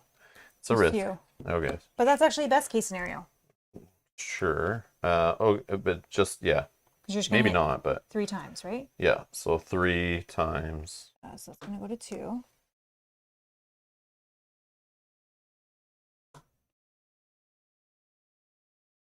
Because now potentially he'll go first twice. Maybe I think that's like best case scenario. Okay, so I gained 2 money, but if you'd like to discard a I didn't card, even look at my hand. you don't need to. But discard a card will give you. I could just buy another one of these. No, I'll discard, which will give me a charge. Okay, so I have 3 money, and that 3 money. guess it doesn't really matter. You can do it if you want, but No, I do want the charge because as we saw, that was I'll definitely still just helpful. buy this for 2. Okay. Okay. Oh, we got Matt Super Chat. My dearest Rob, I have over. What does it say? My dearest Rob, I have over Canadian 20 million in gold. ... All right. What is? Thanks, Matt. Interesting. Oh, it screwed up your copy and paste. Oh, you're not having luck with that. I like how his mistakes in testing of the super chat system has resulted in us getting money out of it. So I'm not going to complain. Matt, thank you. Thank you for the support, Matt. That was the wrong message. I wasn't supposed to say that. I have to do it again to finish it and correct it. No, you don't. It's me. All right, so I'll do 1 to this thing. Yep. So Matt's buying everyone in the chat. Aeons and Legacy is what I'm getting. Oh, that was your Nigerian prince email. Oh, I get it. Yeah. I'm not falling for your spam. All right, I'm gonna put that in here. It's not gonna be probably useful, but I got 2. Yeah, it will be. Put that there. At some point. You don't have to fire it, right? You can leave it. I know. might leave these sitting here too until it's a better time to fire them. But I mean, I would rather fire them and cycle through. Oh, that's going here. Yeah, but if he doesn't go away, if I need to go through multiple turns to take him out, and if literally the same amount of turns happen and I use the cards to take him out, it doesn't change anything. And I might be able to put some of my resources finally together so I have one decent resource turn. I know, you're right. Coming up. Yeah. Okay. I remember this stuff about the game, but whether I do it properly, I don't know. So I'll spend 2 for a charge. This one goes back top of my deck. This one goes here. And then 1, 2.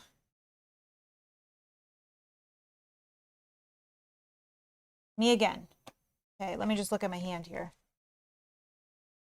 That's lots of money. Okay. Yeah, so you can start. Well, I do want to do this because this will heal Gravehold. So this will only deal 1, but Gravehold gains 1 life. We'll go up to 20. Deal 2. Yeah, this only does 2 damage anyway, so I'll do 1 more there. Let's try to get rid of him. Okay. This curse thing is driving me bananas here. I think I need to get rid of it. Oh, sorry. Okay, 3, 4, 5, How does 6, discard to 7. heal? Oh, yeah. The card says Sure. discard a card in hand if you do deal 1. Thank you. Sorry. Okay. Oh, no, where is it? Where's that card? Yeah, you may discard a card in hand if you do Gravehold gains 1 life. Okay, definitely we'll do that. So I'll discard that. So now we're back down to 3, 4, 5, Yeah, 6. lots of discard theme here. It's like tons of it. Board game time. It says donation chain. Oh, here it goes. This bunny is really rough, but we got this. Thank you. I don't know. Every card we draw of this deck, I feel like we less and less have this. But thank you so much for the support. We appreciate it. That's awesome. That's donation train. Choo choo. I was thinking about discarding the curse, but I don't know. It is giving me 1, so it's like having a crystal every time, which is okay, I guess. 3, 4, 5. 5 will let me get another one of these arrows. And then I just hold, maybe I just hold this. I just hold one, yeah. Oh yeah, the curse, you could have discarded that instead? Well, it's that or a crystal, so it's the same thing. But this keeps clogging up your deck. You could just throw it in and it'll come back eventually later. I don't know. This is like drawing a crystal, so it's fine. Mine is a money deck, so it's not really hurting me in any way. But you're just not seeing your better cards that are in the deck because it slows you down. Well, that's all. In theory, like in short term, but long term, it's just the same. 3, no, it 4, isn't because you see it every single turn. Well, right now I'm going to hold it in my hand anyway, so it doesn't even matter this turn. So I'm going to hold that, but I'm going to spend 5. I'm going to gain another lightning arrow so we can get Gravehold healing some more. For 5, I will discard them. This, and I will hold 1, 2, 3. Nemesis. Any player, that has to be you. Wow, I'm down to 1 left. Oh my God. I'm almost out. You're in trouble. I don't think you'll be able to do this. Well, you still keep playing. I know, but I'm still the any player. But then this goes away once I'm exhausted. then it just doubles when, yeah. Yeah, I thought this stayed, and then that's gonna rip apart real fast. But we'll see. Maybe we can do something. You want to try one more? Maybe. Yep.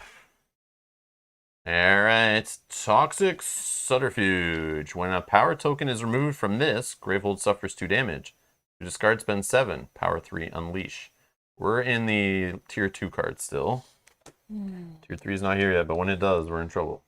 Okay. Real trouble. You. Okay, that's unfortunate. Dang, I already got rid of my 3. So I'm going to might as well. So what's next? Nemesis. Oh man, can't even do anything.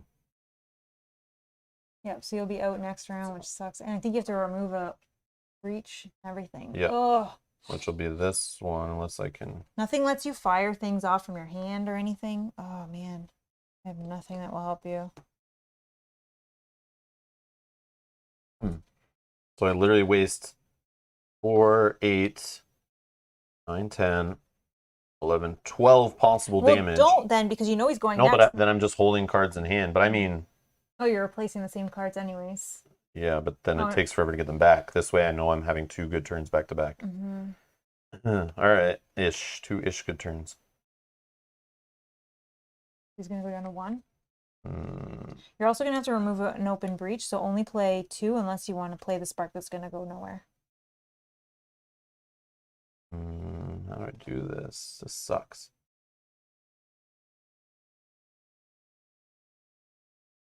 Question. Is the damage like 2 instances on this? No, right? No, I don't think deal, so. This is deal 3 damage, period. If this card supply pile is empty, deal 1 additional damage. Is that 2 separate instances? Because I know that's a thing in this game with certain cards. And if that is 2 separate instances, then that's me hitting them twice. It's 1 instance? I think so, because it's additional damage, not as a separate. But it does additional. I don't know. Okay.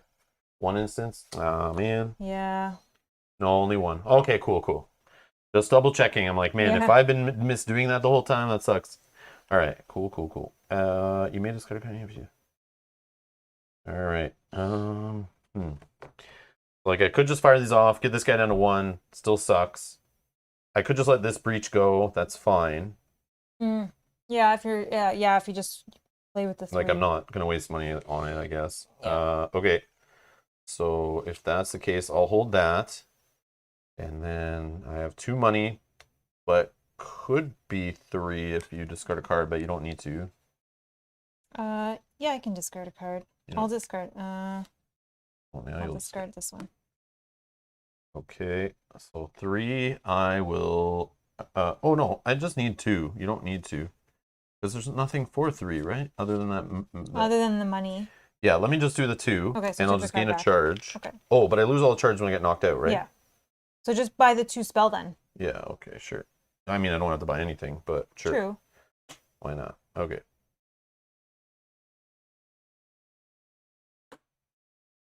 And I'll just draw back up. 1 and 2.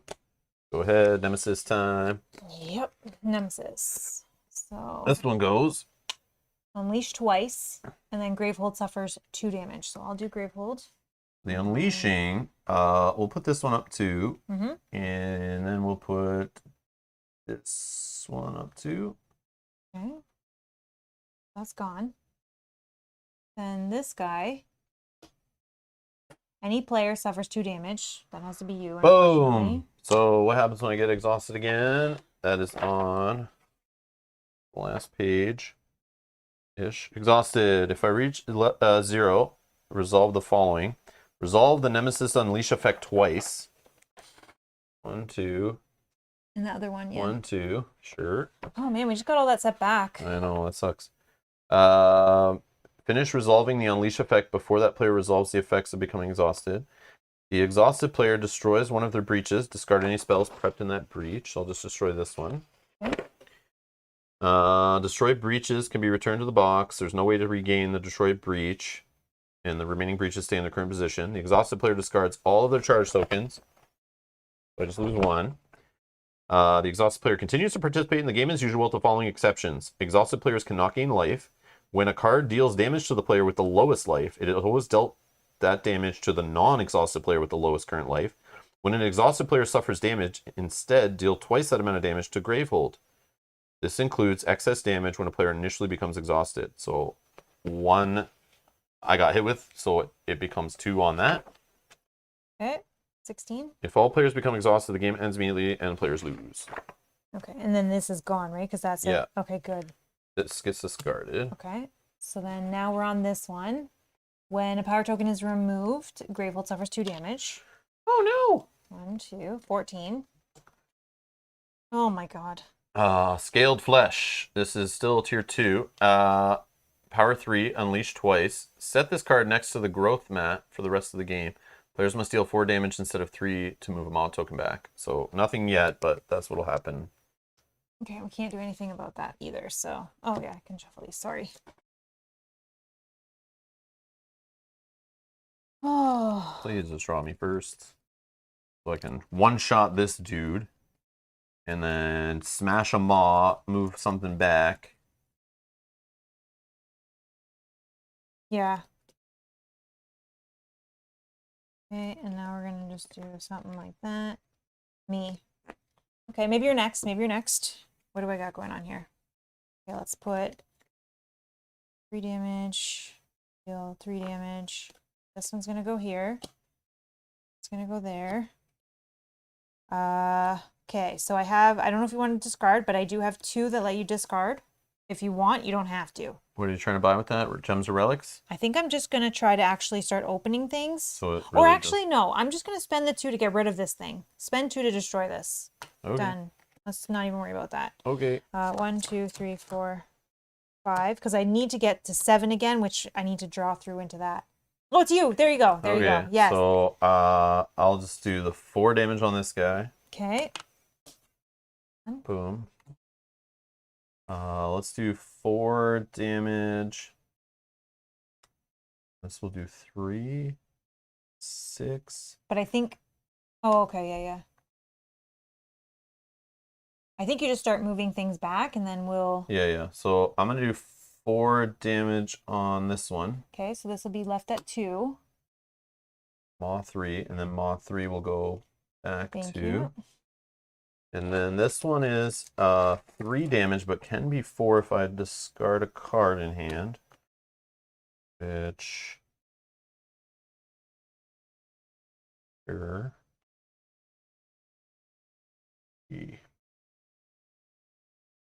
Move back 1. Do we do that or not do that? I will. Yeah. Oh, we did that. Okay. No, I will once I do more damage. So I can do 4 damage on...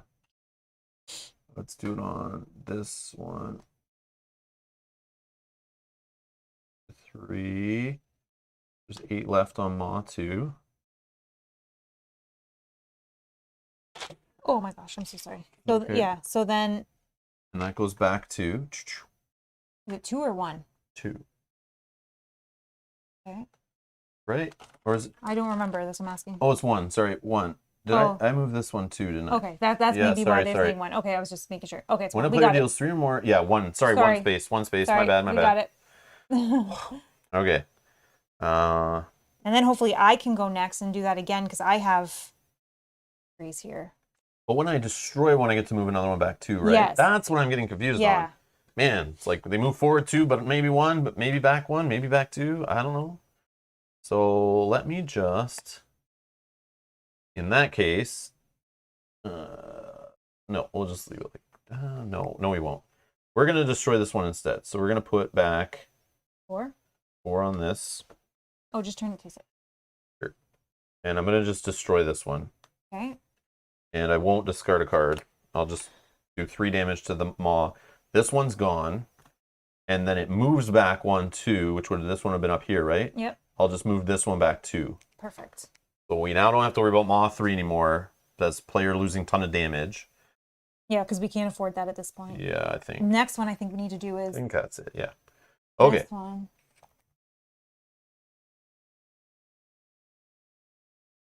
Or you go next is good And with again. 2, I'm just going to buy a charge. Flip it. 1, 2, 3, 4, 5. Yes, it's me. Okay. So let's do this one first. This will deal 3 damage. I may discard a card in hand if I do. Gravehold gains a life. So 3 damage. We'll put it on. Yeah. Well, actually, this one is gonna make us suffer damage as well. Yeah. Okay. 3 on that one. If you will do that, and I will discard a card.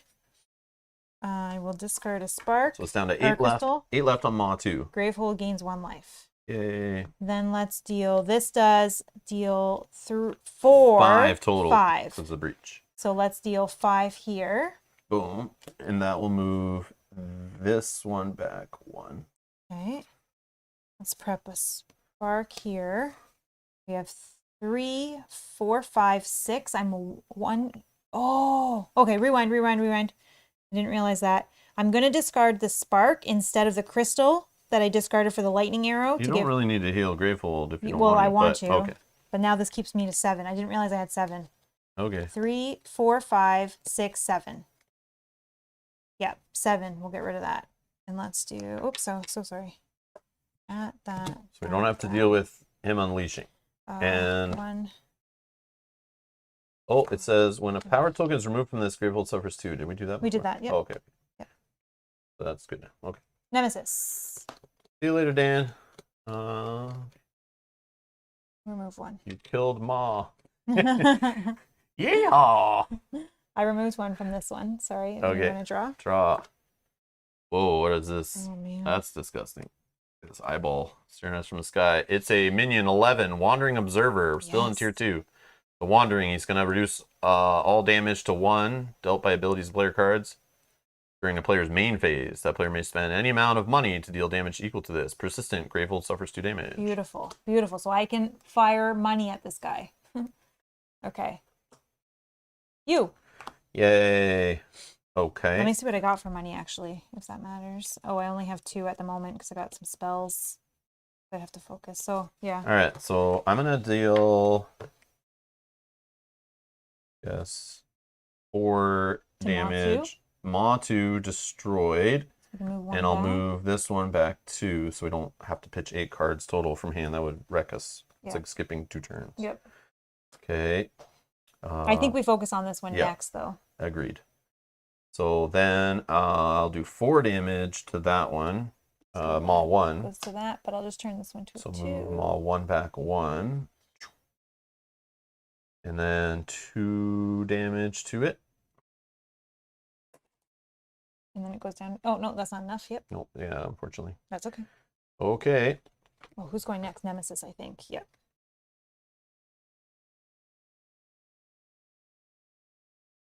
Okay.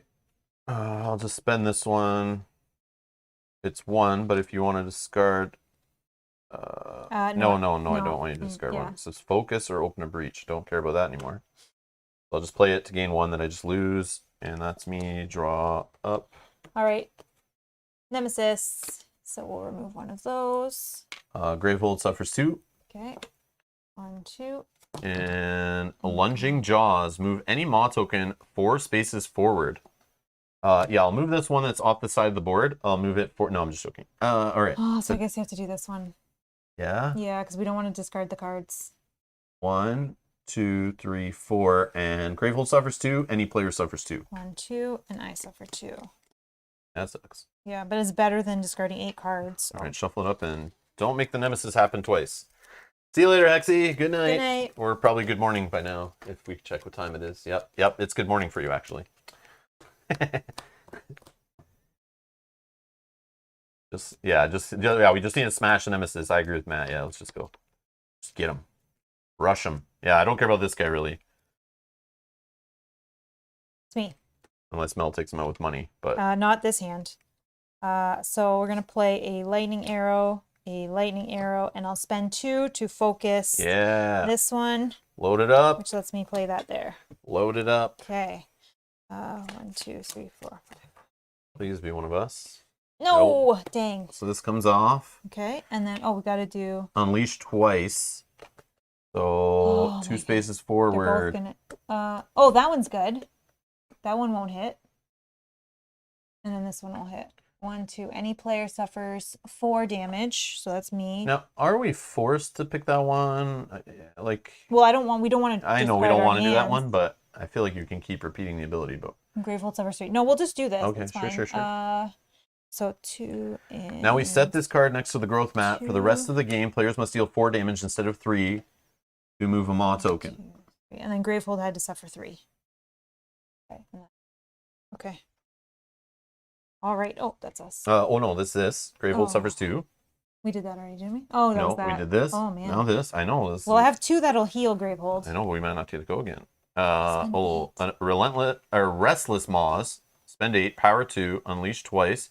The Maw with the lowest life gains 10 life. Oh man, I have to get. Yeah, we just need to raise this at the point. Now we're in tier 3, so it's at that point where it's like you gotta just rush it, or the deck will crush you. Okay, well let's see. I feel with this one. Me. Okay. Okay, so this does 4 damage. So let's do 4 damage, I guess, on this one, and then I can discard a card, and Gravehold can gain a life. So we have 6 left on Maw 1. Discard that. And that will move Maw 1 back 1.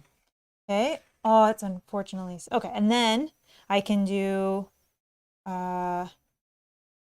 So this says 2 damage. I may discard a card in hand. If you do, deal 1 additional damage. So I'll do that. Yep. Destroy Maw 1 or hit Maw 1. Okay. Moves and it then back 1. no, because that was only. Oh, it 3. needs to be 4. Only the first one did. Oh, because it did 4? Okay. Yeah. Okay. So I put the that's token back. Yeah. Yeah. And then that one didn't. And then this one will only do 3 as well. But That's again, fine. It destroys it. it'll destroy it. And again, I'll discard a card to gain a health for Gravehold. And because you destroyed one, we get to move this one back 2. Okay. Then I have 4. I will hit here for 4. No, this is money. Oh, money. Money. Gotcha. Sorry. And we'll put it like this. So 7 left on the Wandering Observer. 5. Yeah, I'll just spend money on this guy. You didn't want to do it to like open a breach or something? No. Or focus? No, because this is 2 damage on Gravehold every time. Oh, okay. It's you. All right, we might. No, we don't. These are all weak ones. Okay. But we still have. You still have another shot. Potentially before the Nemesis. 50-50 there. Okay, so I'll deal 2 damage, but I may discard a card. I will. So this goes first. I discard a card to do a 3rd damage. So move that one. This one goes to a 3. So we have 13 left. Okay. I'll deal another 1. Okay, so it goes to a 2. And then deal a 2. 10. 10 more damage. 10 left, eh? We might be able to survive. But I only have 3, so we really hope that you go next. 3, 4, 5, 6. I'll spend these 2 to gain a charge. Not enough. I know, I don't have it. I know. Okay. Nemesis. So Gravehold suffers 2. One of these goes. Okay. You discard. Destroy a prep spell that costs 3 or more, and a breach in which it's prepped. Power 1. Unleash. The player with the lowest life suffers 3 damage. Oh, that will wipe me. That will kill us. So I definitely have to do that. Okay. But I don't have one. Damn it, I would. That's you. Oh, no. I think we're banking, again, we're banking on the cards that Yeah, that we're going to sucks. go before him, so. Well, I should have really invested in those charges. Okay, so 2, but will be 3 when I pitch a card. I'm going to start shuffling one.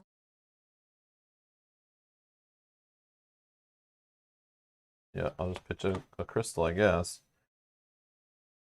So that was 3 damage. So it's at 8? Yep. Or no, 7. Oh, yeah. Math is hard. We have 7 left on Maw 4. Oh, you could prep a card and destroy it. Yeah, that's true. For that one. But sorry, Oh, continue. yeah. Yeah, continue Okay, what I you're can do doing. it now. I can do it now. Yeah. Okay. So this will do 2 more. Oh.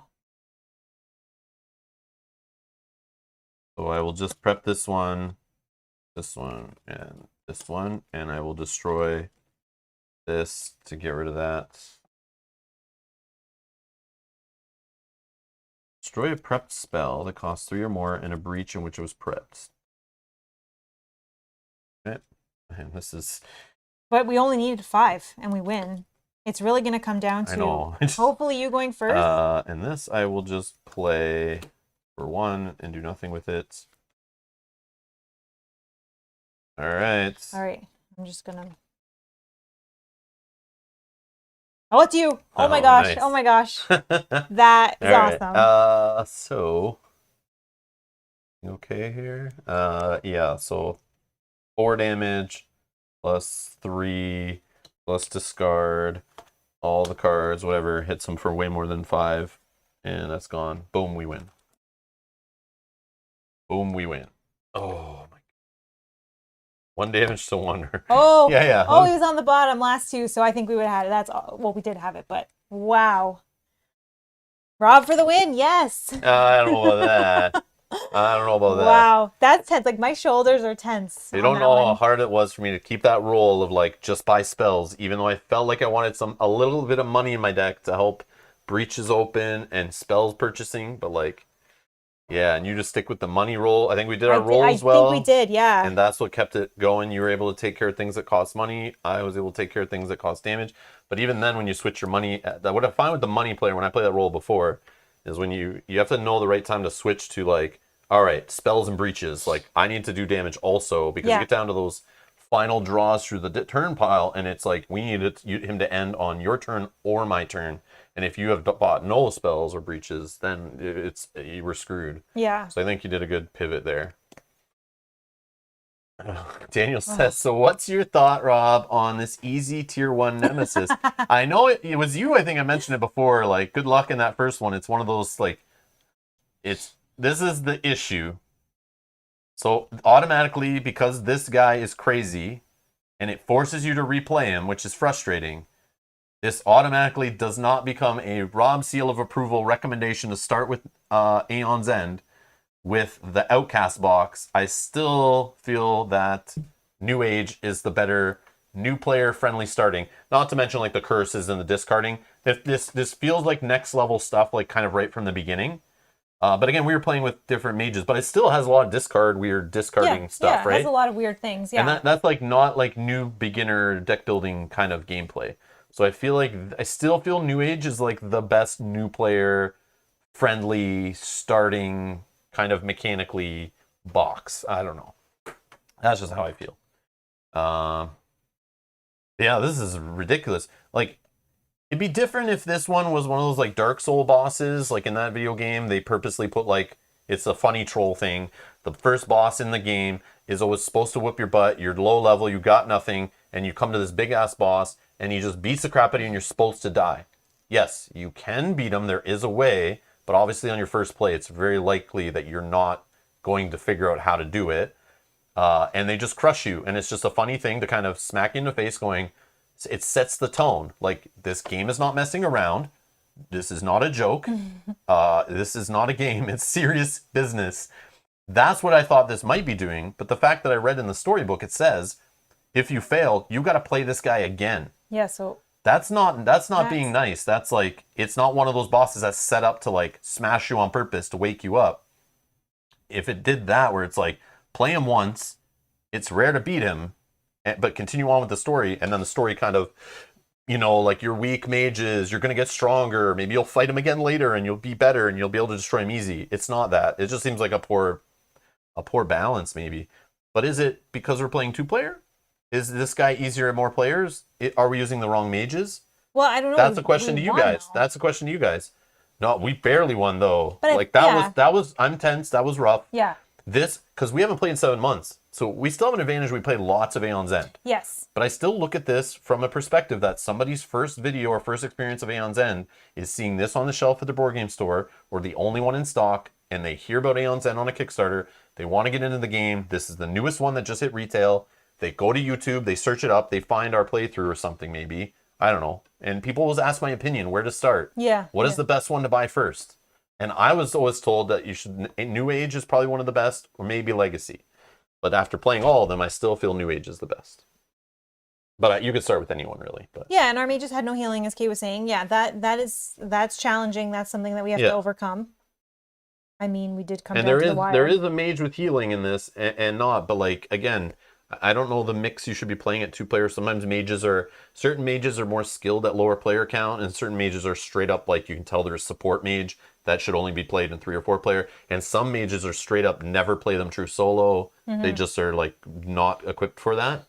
But yeah, I don't know. It's that was tight. That was typical Aeon's End. It felt like a lot similar. Yeah, I like this mage. Yeah, I think it's a fun little combo of you discard, I discard. Yeah, it's cute, and but when to do it and when we don't need to do it. Yeah, true. I mean, I don't know. It feels weird discarding it, but it's like you have to understand in Aeon's End is something we learned, thanks to some people's comments. Also, thanks from playing a lot, we kind of realized is you have to remember, you have to kind of scale yourself back and look at the game as like, we are playing 2 separate players, 2 separate mages on 2 separate player turns, but really in the math of it all, based on all of our turns in the game, sometimes one player needs to sacrifice a turn to make sure, or some ability or a card in hand or something, to boost up a single player's turn to get either enough money injected into your overall economy, which could be that mage buying something from the deck to give to another player, or just in general having a better card in hand to build up their deck better.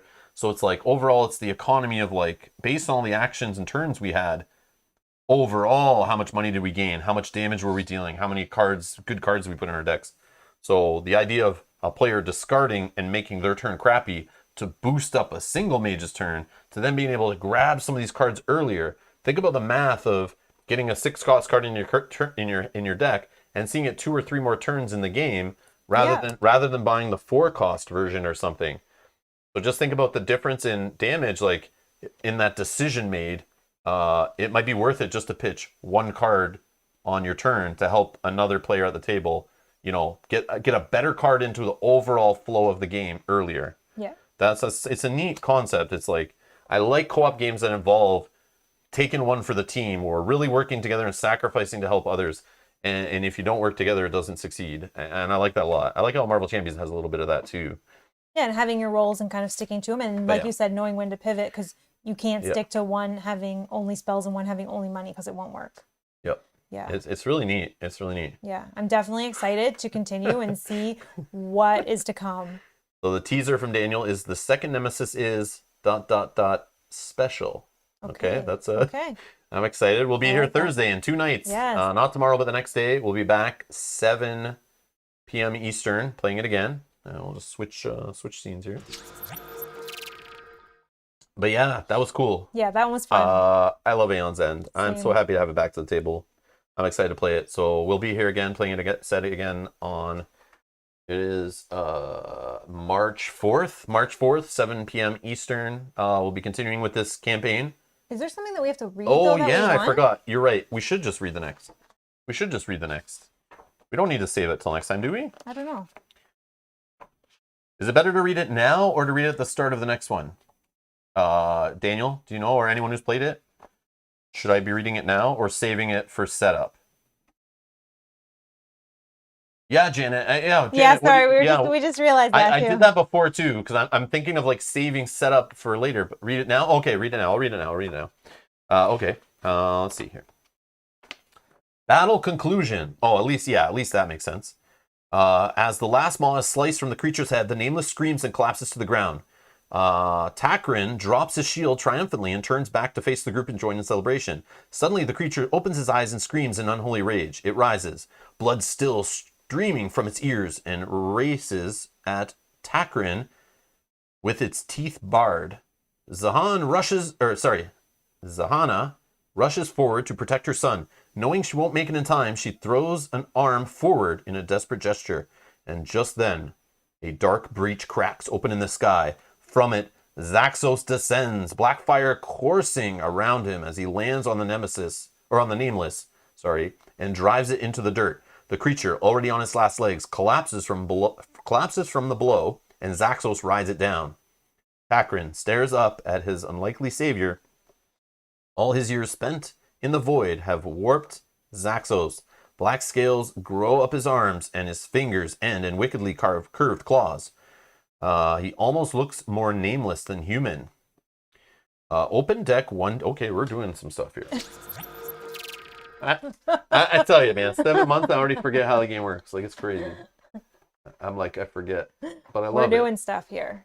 That's what we do. I've done this before, though. I remember last time we played, Yeah. I did this when we were doing this. I'm like, that's it, right? That's the end? Because, like, I'm freaking drained. Like, we play this guy, and I'm like, my head's pounding now. Not really that bad, but... But yeah, you can feel that you played it. It's a dance. It's quite the dance. And maybe it's just this guy, or just us getting back to the table with no prep, but, man, that was a dance. Yeah, definitely. And, like, the decision points, like, do I hit a mod? Do I hit this mod? Do I move this back? Do I hit this guy? Do we deal with this? Like, the French... Oh, they're saying 1D is 1B. Do you know that? Okay. Open deck 1D. But I think it is right. This one's is this right. Is it the envelope? Because I noticed there wasn't an envelope 1B. There is the 1B. Dragon was talking about one of them being misprinted or misprinted. Yeah, it's the next one here. It's this, I think, right? Open envelope 1D, but there's no 1D. No 1D. Oh, for the envelope, yeah. Yeah, okay. Yeah. There's 1B, 2, 2, 3, 3, okay. 4, and end. I wonder if that's the last one. But we get to open an envelope too now? Yeah, but first, come on, relax. One thing at a time. I know, and you're really this is too much. I'm getting overwhelmed here. I'm getting overwhelmed. Relax. You're stressing me out. Zaxos is here. I don't know what to do. I'm freaking out, man. Stop. Hey, we're instructed. We're allowed, all right? We're allowed. Let us pass. We're allowed. We're allowed. Let us pass. Oh, man. What is this? So it says, open and add all of the cards in that deck to your barracks. What the heck? Oh, because we probably get to add 2 cards. Oh, man. Yeah. Fun stuff. I'm just peeking. Looking at art, really. I'm not reading. Okay, that one's gone. Okay, barracks. I will put it in the barracks. Okay, we won't look at them until... Well, might tell us pick. Might tell us in another step. Yeah. So, barracks. Added. Okay. Daniel, you're right. I am excited. I actually didn't think we were going to win that, but I was trying to have a brave face. I thought we lost like a long time ago. I thought we lost in the setup. Just kidding. Open envelope 1D. Oh, I'm excited. Again, this goes to my typo complaint I was talking about during the Kickstarter. These guys, this is like game number 5, and you can't get it right. Like, what is... And this isn't even the first print run. This is retail print run, which I have a feeling is probably still part of the Kickstarter print run, but... yeah, come on. What's going on with that? Come on. I can do it. All right. Ooh. Oh, look at his hands. Whoa. What? Well, he's got charges going on here. What is going on? What? And why is he like shaped like that at the bottom? Something's going to attach there. Can I look on the other side? Yeah, that's all that's in there. Oh. We got some instructions. That's clever. I like here. that. All right, let's go.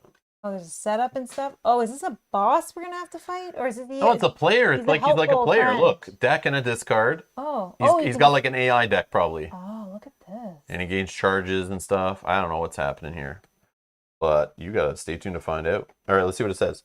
Add Zaxos Outcast to your barracks. Read the back of Zaxos Outcast mat for the rules regarding this game variant. Oh, it's a game variant. Okay. Oh. Use Zaxos Outcast and these rules for the rest of this expedition. Oh, okay.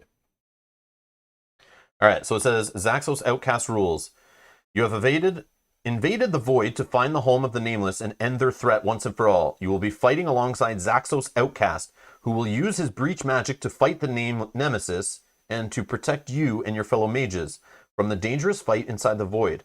Zaxos Outcast has a wide-ranging variety of powerful abilities, but cannot control which he uses.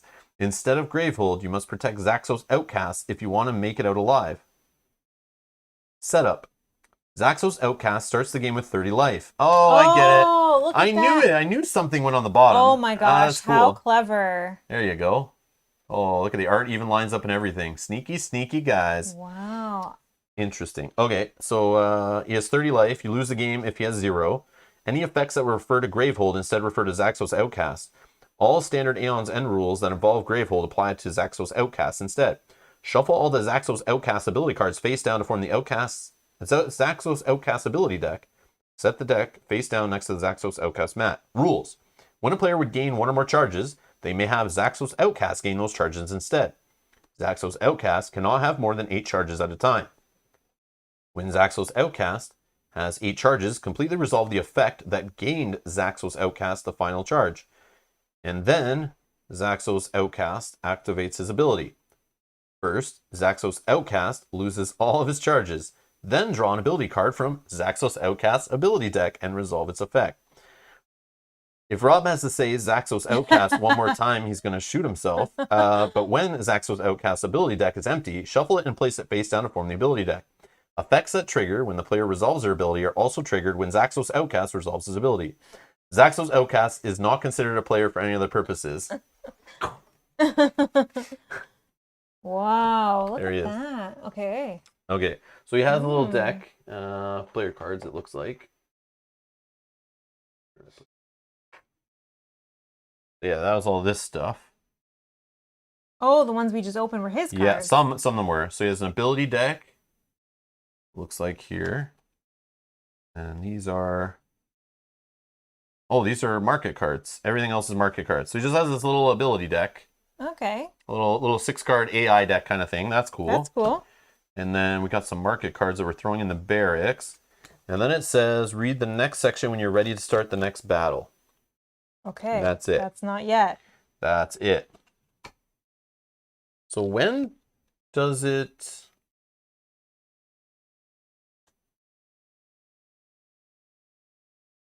Oh, let us change up the market and stuff? Yeah, does that still happen? Yeah, there's a thing in there, I think, doesn't it talk about on setup, the on battles? setup. Yeah, you're probably right. On setup in this one, right? Yeah, but there's and then there was a part that talked about the battles. No, I think it's before that. First game setup.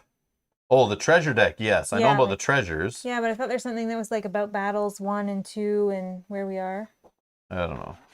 I didn't read that. I just read this, where you choose...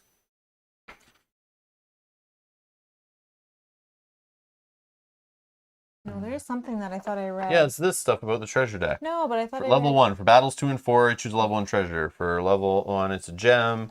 You know, for battles 3 to 4, you get a level 2 treasure. And for battle 4, you gain a level 3 treasure. I don't know. Yeah, is that But they gave us player cards and they gave us treasures. So we have some level 1 treasures to choose from, which we can talk about next time, I guess. Yeah. And then we have market cards. But are the market cards in this one we don't modify? Well, maybe there's a thing that talks about your barracks in there. I can't remember. Let me see that.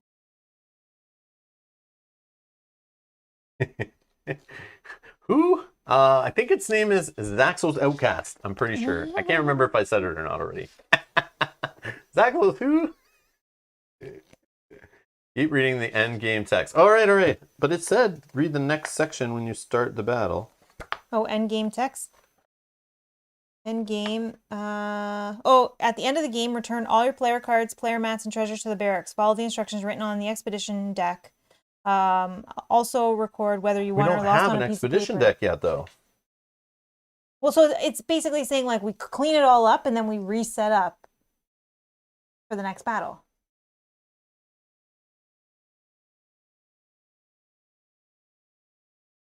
But hold on, I thought there was another section. I really like that part, and I hope it's still in the game or in this version. Oh, it's in the barrack section. Yeah, I was gonna say I thought I read something about this. I just don't remember where. Just give me 1 minute.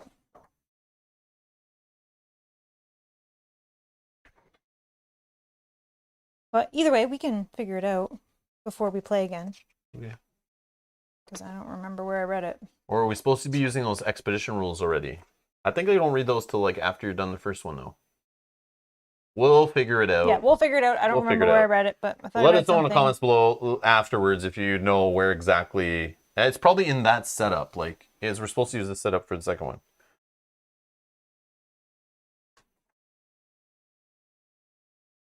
Yeah, maybe there's something there. Each player chooses a mat from the barracks. Each player builds their starting hand and deck shown on the player mat. Each player receives one of each type of breach shown on their mat.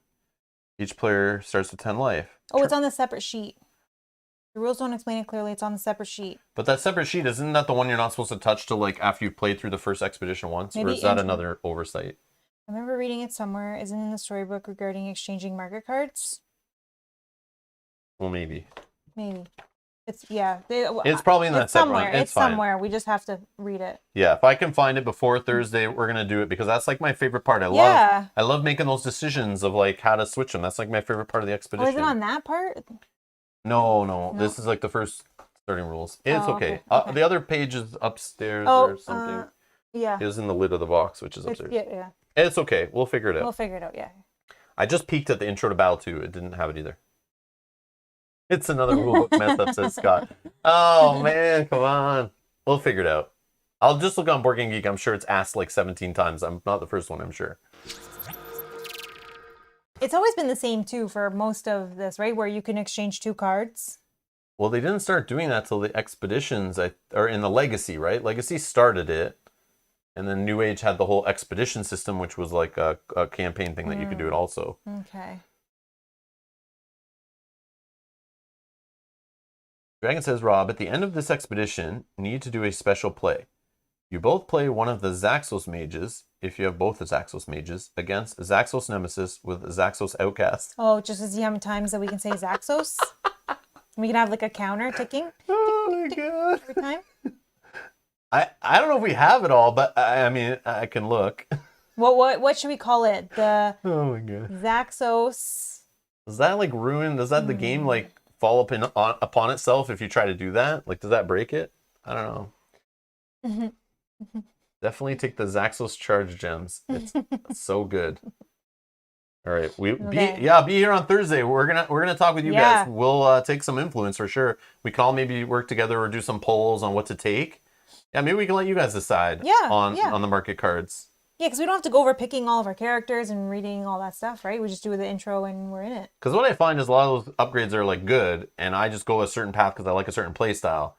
But I like also when the chat gets involved or votes and changes choices to get me out of my comfort zone, and I try new things that I wouldn't normally try. I like that a lot. It makes me feel a little uncomfortable, but I think it's fun, and I like the challenge. Yeah. Dragon is saying a Zaxos drinking game. Okay, so we can plan that for Thursday. Yeah. It's the Zaxos multiverse. Oh, yeah. And Daniel says, for the next fight, try to sleeve your market if you got time.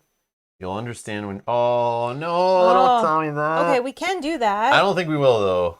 I don't think we will. I mean... Yeah. I mean, it wouldn't take long if we did it on the fly, but it's just possible glare. That's the only problem. Yeah. It's like having too many plastic surfaces with the studio lights just might equal some annoying glare where I have to like move lights around like crazy. And if we have to shuffle, unshuffle, or unsleeved cards, we'll just pile shuffle them. Yeah, we'll just shuffle. Yeah, it's fine. It'll just make a longer stream. You guys will have to watch us shuffle for a couple hours. That's fine. Yeah, but we can chat while we shuffle. It's okay. Okay. Yeah. Not that bad. Anyways, that was fun. Yeah, that was cool. Yeah. I'm excited to get into this. So we'll play again Thursday, and then most likely the next episodes will continue into the next week. We'll just keep doing it at 7 p.m. weeknights, and for however many streams it takes, whether we have to replay mages or Nemesi over again, and we'll just play this thing through all the way till the end, as we do with so many of our other campaign and legacy playthroughs we've done on the channel. If you're watching this later, in the future, click the playlist link down in the video description, or even now, and you'll see the next video in the playlist. It should be there, and you can set a reminder for it so you get notified. But also subscribing to the channel helps us out a lot. It's free, obviously. You can subscribe, and you'll find your way back to the channel. You'll also get notified if you turn on the notifications with the bell every time we go live, so you don't miss a stream, as long as YouTube's sending out notifications correctly, which is not all the time. But anyways, yeah. But anyways, thank you everyone for chilling with us, helping us out, get back into Aeon's End, and having some fun experiencing this. And I can't wait to continue more. So we'll be back on Thursday. On Friday, I'm here for Too Many Bones stream, noon or 1 Eastern, sometime around there. It's in the daytime Eastern for... we're taking on Blobulus. And then Saturday, we're back with the final, possibly final, most likely the final, unless we lose, I think. Final episode of our Sword and Sorcery campaign playthrough. And if you haven't been watching that and you want to check that out, the playlist section at Rob's Gaming Table, you can go back and watch all that. But we're about to finish that one. I'm excited to see how that one wraps up. And then Sunday, we're back for a weekly Arkham Horror living card game playthrough series of Dunwich Legacy with Blood on the Altar, I think is the next one called. So go ahead on the last episode of that one, which was the Essex County Express.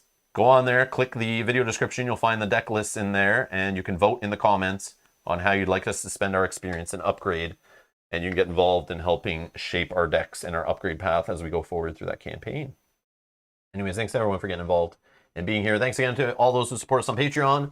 Links for that are down in the video description also. Everyone, enjoy the rest of your night or morning for some of you. And yeah, we'll see you in the next one. Bye-bye.